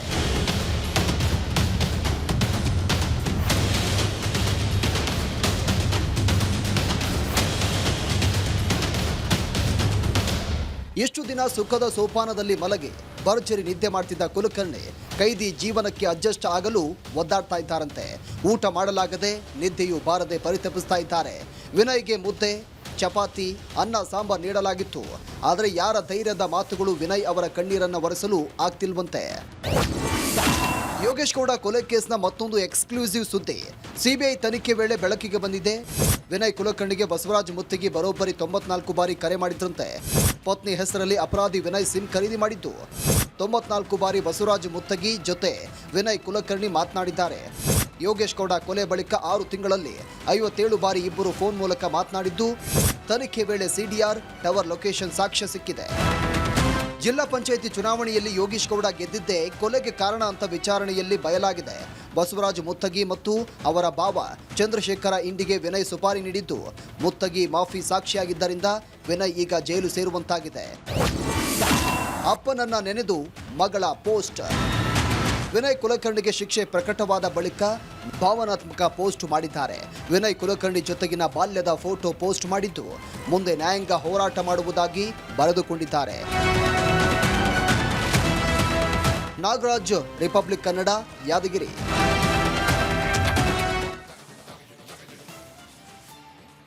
ನಿನ್ನೆ ಡಿಸಿಎಂ ಡಿಕೆ ಶಿವಕುಮಾರ್ ಅವರನ್ನ ಭೇಟಿಯಾಗಿದ್ದಂಥ ಸತೀಶ್ ಜಾರಕಿಹೊಳಿ ಅವರು ಇವತ್ತು ಮುಖ್ಯಮಂತ್ರಿಗಳನ್ನ ಭೇಟಿಯಾಗಿದ್ದಾರೆ.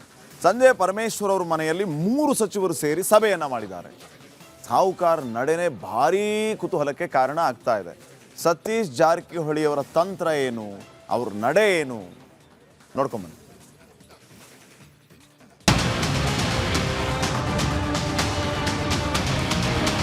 ದಾವಣಗೆರೆಯ ಬೈ ಎಲೆಕ್ಷನ್ ಮುಗಿಯುತ್ತಿದ್ದಂತೆ ರಾಜ್ಯ ಕಾಂಗ್ರೆಸ್ ಕುತೂಹಲಗಳ ಗಣಿಯಾಗಿದೆ. ಯಾವ ಕ್ಷಣದಲ್ಲಿ ಏನು ನಡೆಯುತ್ತೋ ಅನ್ನೋ ಕದನ ಕುತೂಹಲ ಮೂಡಿದೆ.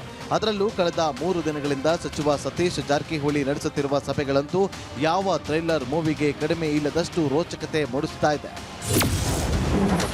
ಸತೀಶ್ ಜಾರಕಿಹೊಳಿ ಸರಣಿ ಸೀಕ್ರೆಟ್ ಸಭೆ, ಸಿಎಂ ಡಿಸಿಎಂ ಬಳಿಕ ಮೂವರೇ ಮೀಟಿಂಗ್.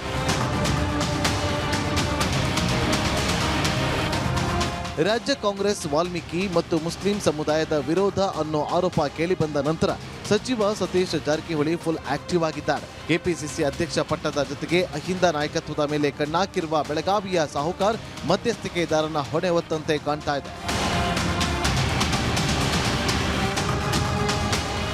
ಕಾಂಗ್ರೆಸ್ ಪಕ್ಷದಿಂದ ಜಬ್ಬಾರ್ ವಜಾ ಆದ ಬಳಿಕ ಅಖಾಡಕ್ಕಿಳಿದ ಸತೀಶ್ ನಿನ್ನೆ ಕೆಪಿಸಿಸಿ ಅಧ್ಯಕ್ಷ ಹಾಗೂ ಡಿಸಿಎಂ ಸಹ ಆಗಿರುವಂತಹ ಡಿಕೆ ಶಿವಕುಮಾರ್ ಅವರನ್ನ ಭೇಟಿಯಾಗಿದ್ದರು.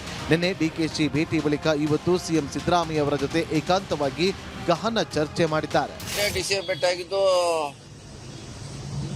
ಜಬ್ಬಾರ್ ಅವರ ಸಸ್ಪೆಂಡ್ ಆಗಿದ್ರ ಚರ್ಚೆ ಆಗಿದೆ. ಸೊ ಅದನ್ನ ಚರ್ಚೆ ಬಗ್ಗೆ ಆಗಿತ್ತು ಅಷ್ಟೇ, ಅಲ್ಲೇನು ಬೇರೆ ಯಾವುದೂ ಚರ್ಚೆ ಆಗಿಲ್ಲ. ರಾಜಣ್ಣ ಅವರು ಸಿಎಂ ಅವರ ಮೂಲದ ಬಗ್ಗೆ ಪ್ರಶ್ನೆ ಮಾಡಿದ್ರು ಸರ್. ಸಿದ್ದರಾಮಯ್ಯ ಆ ಮಟ್ಟಿಗೆ ಅಸಹಾಯಕರಾಗಿದ್ದಾರೆ ಇಲ್ಲ, ಈಗೇನೆಲ್ಲ ಮುಂಚೆನೂ ಮಾಡಿದಾರೆ ಅವರು. ರಾಜಣ್ಣ ಅವರು ಎಲ್ಲರನ್ನೂ ಪ್ರಶ್ನೆ ಮಾಡಿದಾರೆ, ಯಾರು ಅದನ್ನೇನು ಪ್ರಶ್ನೆ ಇಲ್ಲ. ಅವರಿಗೆ ತಿಳಿದಾಗ ಅದನ್ನ ಅವರು ನೇರವಾಗಿ ಹೇಳ್ತಾರೆ, ಅದೇನು ಹೊಸದಲ್ಲ. ಇನ್ನು ಕಾಂಗ್ರೆಸ್ನೊಳಗೆ ನಡೆಯುತ್ತಿರುವ ಅಹಿಂದ ವರ್ಸಸ್ ಮೇಲ್ವರ್ಗದ ನಾಯಕತ್ವ ಜಟಾಪಟಿ ವಿಚಾರವಾಗಿಯೂ ಸತೀಶ್ ಪ್ರತಿಕ್ರಿಯೆ ನೀಡಿದರು. ಮೇಲ್ವರ್ಗದ ನಾಯಕರೆಲ್ಲರೂ ಕೂಡ ಅಹಿಂದ ವರ್ಗದವ್ರನ್ನ ಟಾರ್ಗೆಟ್ ಮಾಡ್ತಾ ಇದ್ದಾರೆ ಅನ್ನೋದು ಒಂದಿದೆ. ಅದೇ ಆಯಾ ಸಂದರ್ಭದಲ್ಲಿ ಆಯಾ ಘಟನೆಗಳು ನಡೀತಾನೆ ಇರ್ತವೆ ಸರ್ಕಾರದಲ್ಲಿ, ಇವೆಲ್ಲ ಸರ್ವಸಾಮಾನ್ಯ. ಸೊ ಅದನ್ನು ಸರಿಪಡಿಸುವಂಥದ್ದೇ ಚಾಣಾಕ್ಷ ನಡೆ. ಸಿದ್ದರಾಮಯ್ಯ ಭೇಟಿ ಬಳಿಕ ನೇರ ಗೃಹ ಸಚಿವ ಪರಮೇಶ್ವರ್ ನಿವಾಸಕ್ಕೆ ಬಂದ ಸತೀಶ್ ಅಲ್ಲೊಂದು ಸುತ್ತು ಸಭೆ ನಡೆಸಿದ್ರು. ಈ ಸಭೆಯಲ್ಲಿ ಪರಮೇಶ್ವರ್, ಸತೀಶ್ ಜೊತೆ ಸಚಿವ ದಿನೇಶ್ ಗುಂಡೂರಾವ್ ಕೂಡ ಸೇರಿಕೊಂಡಿದ್ರು. ನಿನ್ನೆ ಸಿದ್ದರಾಮಯ್ಯ ಆಪ್ತ ಮಹದೇವಪ್ಪನವರನ್ನ ಜಮೀರ್ ಅಹಮದ್ ಭೇಟಿಯಾಗಿದ್ದು, ಇವತ್ತು ಮೂವರು ನಾಯಕರು ಸಭೆ ಮಾಡಿದ್ದು ಸಿಎಂ ಬಣ ಏನ್ ಮಾಡ್ತಾ ಇದೆ ಅನ್ನೋ ಕುತೂಹಲವನ್ನ ಕೆರಳಿಸಿದೆ. ಈ ನಡುವೆ ದೆಹಲಿಗೆ ಹೋಗಿದ್ದ ಕಾಂಗ್ರೆಸ್ ಹಿರಿಯ ಶಾಸಕರ ಪ್ಲಾನ್ ವರ್ಕ್ ಆಗಿಲ್ಲ. ಖರ್ಗೆ, ಸುರ್ಜೇವಾಲಾ ಅವರನ್ನ ಭೇಟಿ ಮಾಡಿದಷ್ಟೇ ಇವರ ಪಾಲಿಗೆ ಭಾಗ್ಯದಂತಾಗಿದೆ. ಹೀಗಾಗಿ ಮತ್ತೊಂದು ಸುತ್ತು ದೆಹಲಿ ಯಾತ್ರೆಗೆ ಶಾಸಕರು ಪ್ಲಾನ್ ಮಾಡಿದ್ದು, ಯಾವಾಗ ಹೋಗಬೇಕು ಅನ್ನೋದನ್ನ ಚರ್ಚೆ ಮಾಡಲು ಶೀಘ್ರದಲ್ಲೇ ಬೆಂಗಳೂರಲ್ಲಿ ಡಿನ್ನರ್ ಮೀಟ್ ಕರೆಯಲಿದ್ದಾರೆ. Political bureau, Republic Kannada.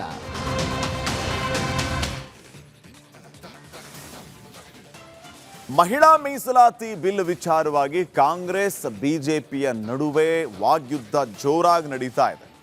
ಒಂದ್ ಕಡೆ ಪ್ರಧಾನಿ ಮೋದಿ ಅವರು ನಾರಿ ಶಕ್ತಿಗೆ ಅಪಮಾನ ಮಾಡಿದ್ದಾರೆ ವಿರೋಧ ಪಕ್ಷದವರು ಅಂತ ವಾಕ್ಪ್ರಹಾರ ನಡೆಸಿದ ಬೆನ್ನಲ್ಲೇ ಕಾಂಗ್ರೆಸ್ ನಾಯಕರು ಪ್ರಧಾನಿ ಮೋದಿ ವಿರುದ್ಧ ಕೆರಳಿ ಕೆಂಡವಾಗಿದ್ದಾರೆ. ಈ ಬಗ್ಗೆ ಒಂದು ವರದಿದೆ, ಬನ್ನಿ ನೋಡೋಣ.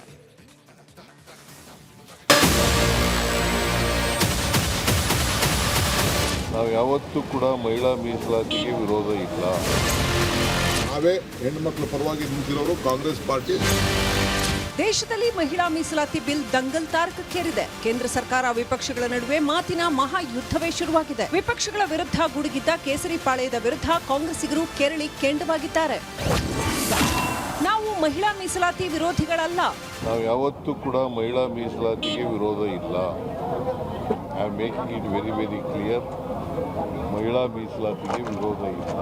ಮಹಿಳಾ ಮೀಸಲಾತಿ ಪರ ಇರೋರು ನಾವು. ಗೊತ್ತಾಯ್ತಾ? ರಾಜಕೀಯ ಮಾಡ್ತಾ ಇದ್ದಾರೆ ಅವರು. ಮತ್ತೆ ಈಗ ಸಂವಿಧಾನ ತಿದ್ದುಪಡಿ ಆಗಬೇಕಾದ್ರೆ 2/3 ಆಗಬೇಕಲ್ಲ, 50% ಆಫ್ ದಿ ಸ್ಟೇಟ್ಸು ಒಪ್ಪಿಗೆ ಕೊಡಬೇಕಲ್ಲ ಅದಕ್ಕೆ. ಅದರಿಂದ ನಾವು ಅದಕ್ಕೆ ವಿರೋಧ ಮಾಡಿದ್ದೇವೆ ಹೊರತು ಡಿಲಿಮಿಟೇಷನ್ಗೆ, but not to the women reservation. ಬಿಜೆಪಿಯವರೇ ಮಹಿಳಾ ಮೀಸಲಾತಿ ವಿರೋಧಿಗಳು. ಮಹಿಳಾ ವಿರೋಧಿ ಅವರು ಸೋಲ್ತದೆ ಅಂತ ಗೊತ್ತಿದ್ರು ಕೂಡ ತಂದಿದ್ರು. ಯಾರತ್ರ ನಾವು ಪ್ರಜಾಪ್ರಭುತ್ವದಲ್ಲಿ ನಾವೆಲ್ಲ ಪ್ರತಿನಿಧಿಗಳಲ್ವಾ, ನಮ್ಮ ಪಾರ್ಟಿಯವರಲ್ಲ. ಅವರು ಗೆದ್ದಿಲ್ವ, 240 ಜನ ಗೆದ್ದಿಲ್ವ ಅವರು. ಯಾರ್ದೋ ಮಾತಾಡಬೇಕಾಯ್ತು, ಯಾಕೆ ಮಾತಾಡಿಲ್ಲ, ಏನು ಮಾಡ್ತಾ ಇದೀವಿ ಏನು ಅಂತ ಹೇಳಬೇಕಾಯ್ತು. ಇದೆಲ್ಲ ಚರ್ಚೆ ಮಾಡಿದ್ದು ಅವರೊಬ್ಬರ ಆಸ್ತಿ ಅಲ್ಲ ಮಹಿಳಾ. ಉತ್ತರ ಭಾರತ ಜಾಸ್ತಿ ಮಾಡಿಕೊಂಡು ದಕ್ಷಿಣ ಭಾರತ ಕಡಿಮೆ ಮಾಡಿ ಕೊಟ್ಟಿದ್ರಲ್ಲ, ಇದನ್ನು ಯಾರು ಕೂಡ ಸಹಿಸಲಿಕ್ಕೆ ಸಾಧ್ಯ ಇಲ್ಲ. ಏನು ರಾಹುಲ್ ಗಾಂಧಿ ಅವರು, ಮಲ್ಲಿಕಾರ್ಜುನ್ ಖರ್ಗೆ ಅವರು ಮತ್ತು ಎಲ್ಲ ನಮ್ಮ ದಕ್ಷಿಣ ಭಾರತದ ಇದು ಚೀಫ್ ಮಿನಿಸ್ಟರ್ಗಳು ಏನು ಇದನ್ನು ಪ್ರತಿಭಟನೆ ಮಾಡಿದ್ದಾರೆ, ಹೋರಾಟ ಮಾಡಿದ್ದಾರೆ, ಅದಕ್ಕೆ ಸಿಕ್ಕಂಥ ಪ್ರಜಾಪ್ರಭುತ್ವಕ್ಕೆ ಸಿಕ್ಕಂಥ ಒಂದು ದೊಡ್ಡ ಜಯ. ಏನು ಅವಮಾನ ನಮಗೆಲ್ಲ ಆಗಿರೋದು, ಅವಮಾನ ಆಗಿರೋದು ನಾವೇ ಹೆಣ್ಣುಮಕ್ಕಳ ಪರವಾಗಿ ನಿಂತಿರೋರು ಕಾಂಗ್ರೆಸ್ ಪಾರ್ಟಿ ಮತ್ತು ಇಂಡಿಯಾ ಗ್ರೂಪ್. ಪ್ರಧಾನಿ ಮೋದಿ ಭಾಷಣದಲ್ಲಿ ಕಾಂಗ್ರೆಸ್ ಜಪ. ಮಹಿಳೆ ಮೀಸಲಾತಿ ಬಗ್ಗೆ ಅವರು ಮಾತನಾಡ್ತಾ ಇದ್ದಾರೆ. ನಿನ್ನೆ ನೀವು ಅವ್ರ ಭಾಷಣ ಕೇಳಿದರೆ 59 ಸಾರಿ ಕಾಂಗ್ರೆಸ್ ಕಾಂಗ್ರೆಸ್ ಕಾಂಗ್ರೆಸ್ ಅಂದಿದ್ದಾರೆ. ಮಹಿಳೆ ಅಂತ ಪದ ಉಪಯೋಗ ಮಾಡಿದ್ದು ಒಂದು 10 ಅಥವಾ 12 ಸಾರಿ ಅವರು. ಈಗ ಬಿ ಜೆ ಪಿಯವರು ಬಹುಶಃ ಒಂದು ಕನ್ಫ್ಯೂಸ್ಡ್ ಸ್ಟೇಟ್ನಲ್ಲಿದ್ದಾರೆ. ಅವರು ಪಾರ್ಲಿಮೆಂಟ್ನಲ್ಲಿ ಯಾವ ಬಿಲ್ಗಳು ತರ್ತಾ ಇದ್ದಾರೆ, ಯಾವ ಬಿಲ್ಗಳು ಮಂಡಿಸ್ತಾ ಇದ್ದಾರೆ ಅವರಿಗೆ ಗೊತ್ತಾಗ್ತಾ ಇಲ್ಲ. ಇನ್ನು ಎಐಸಿಸಿ ಅಧ್ಯಕ್ಷ ಮಲ್ಲಿಕಾರ್ಜುನ್ ಖರ್ಗೆ ಪ್ರತಿಕ್ರಿಯಿಸಿ, ನಾವು ಮಹಿಳಾ ಮೀಸಲಾತಿ ಪರ ಇದ್ದೇವೆ, ಪ್ರಧಾನಿ ಮೋದಿಯ ಸುಳ್ಳು ಆರೋಪಗಳನ್ನು ಖಂಡಿಸ್ತೇವೆ ಅಂತ ಕಿಡಿಕಾರಿದ್ರು. Therefore, I condemn it. What Modi's statement is there, and we are for women's bill. Till today, we are fighting for that. And not only this, in 2010 itself, this bill we brought. but it was unfortunately defeated in lower house.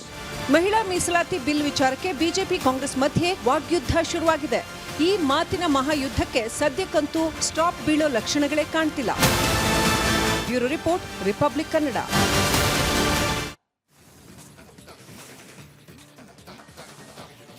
Congress ಶಾಸಕ ಸತೀಶ್ ಸೈಲ್ ಅವರ ಮಗಳು Sadhvi Femina Miss ಇಂಡಿಯಾದಲ್ಲಿ champion ಆಗಿದ್ದಾರೆ. ಒಡಿಶಾದ ಭುವನೇಶ್ವರದಲ್ಲಿ ನಡೆದಂತಹ ಸ್ಪರ್ಧೆಯಲ್ಲಿ ವಿವಿಧ ರಾಜ್ಯದ 30 ರೂಪದರ್ಶಿಗಳು ಭಾಗಿಯಾಗಿದ್ದರು. ಸಾಧ್ವಿ ವಿನ್ನರ್ ಆದರೆ ಮಹಾರಾಷ್ಟ್ರದ ರಾಜನಂದಿನಿ ಪವಾರ್ ರನ್ನರ್ ಅಪ್ ಆಗಿದ್ದಾರೆ.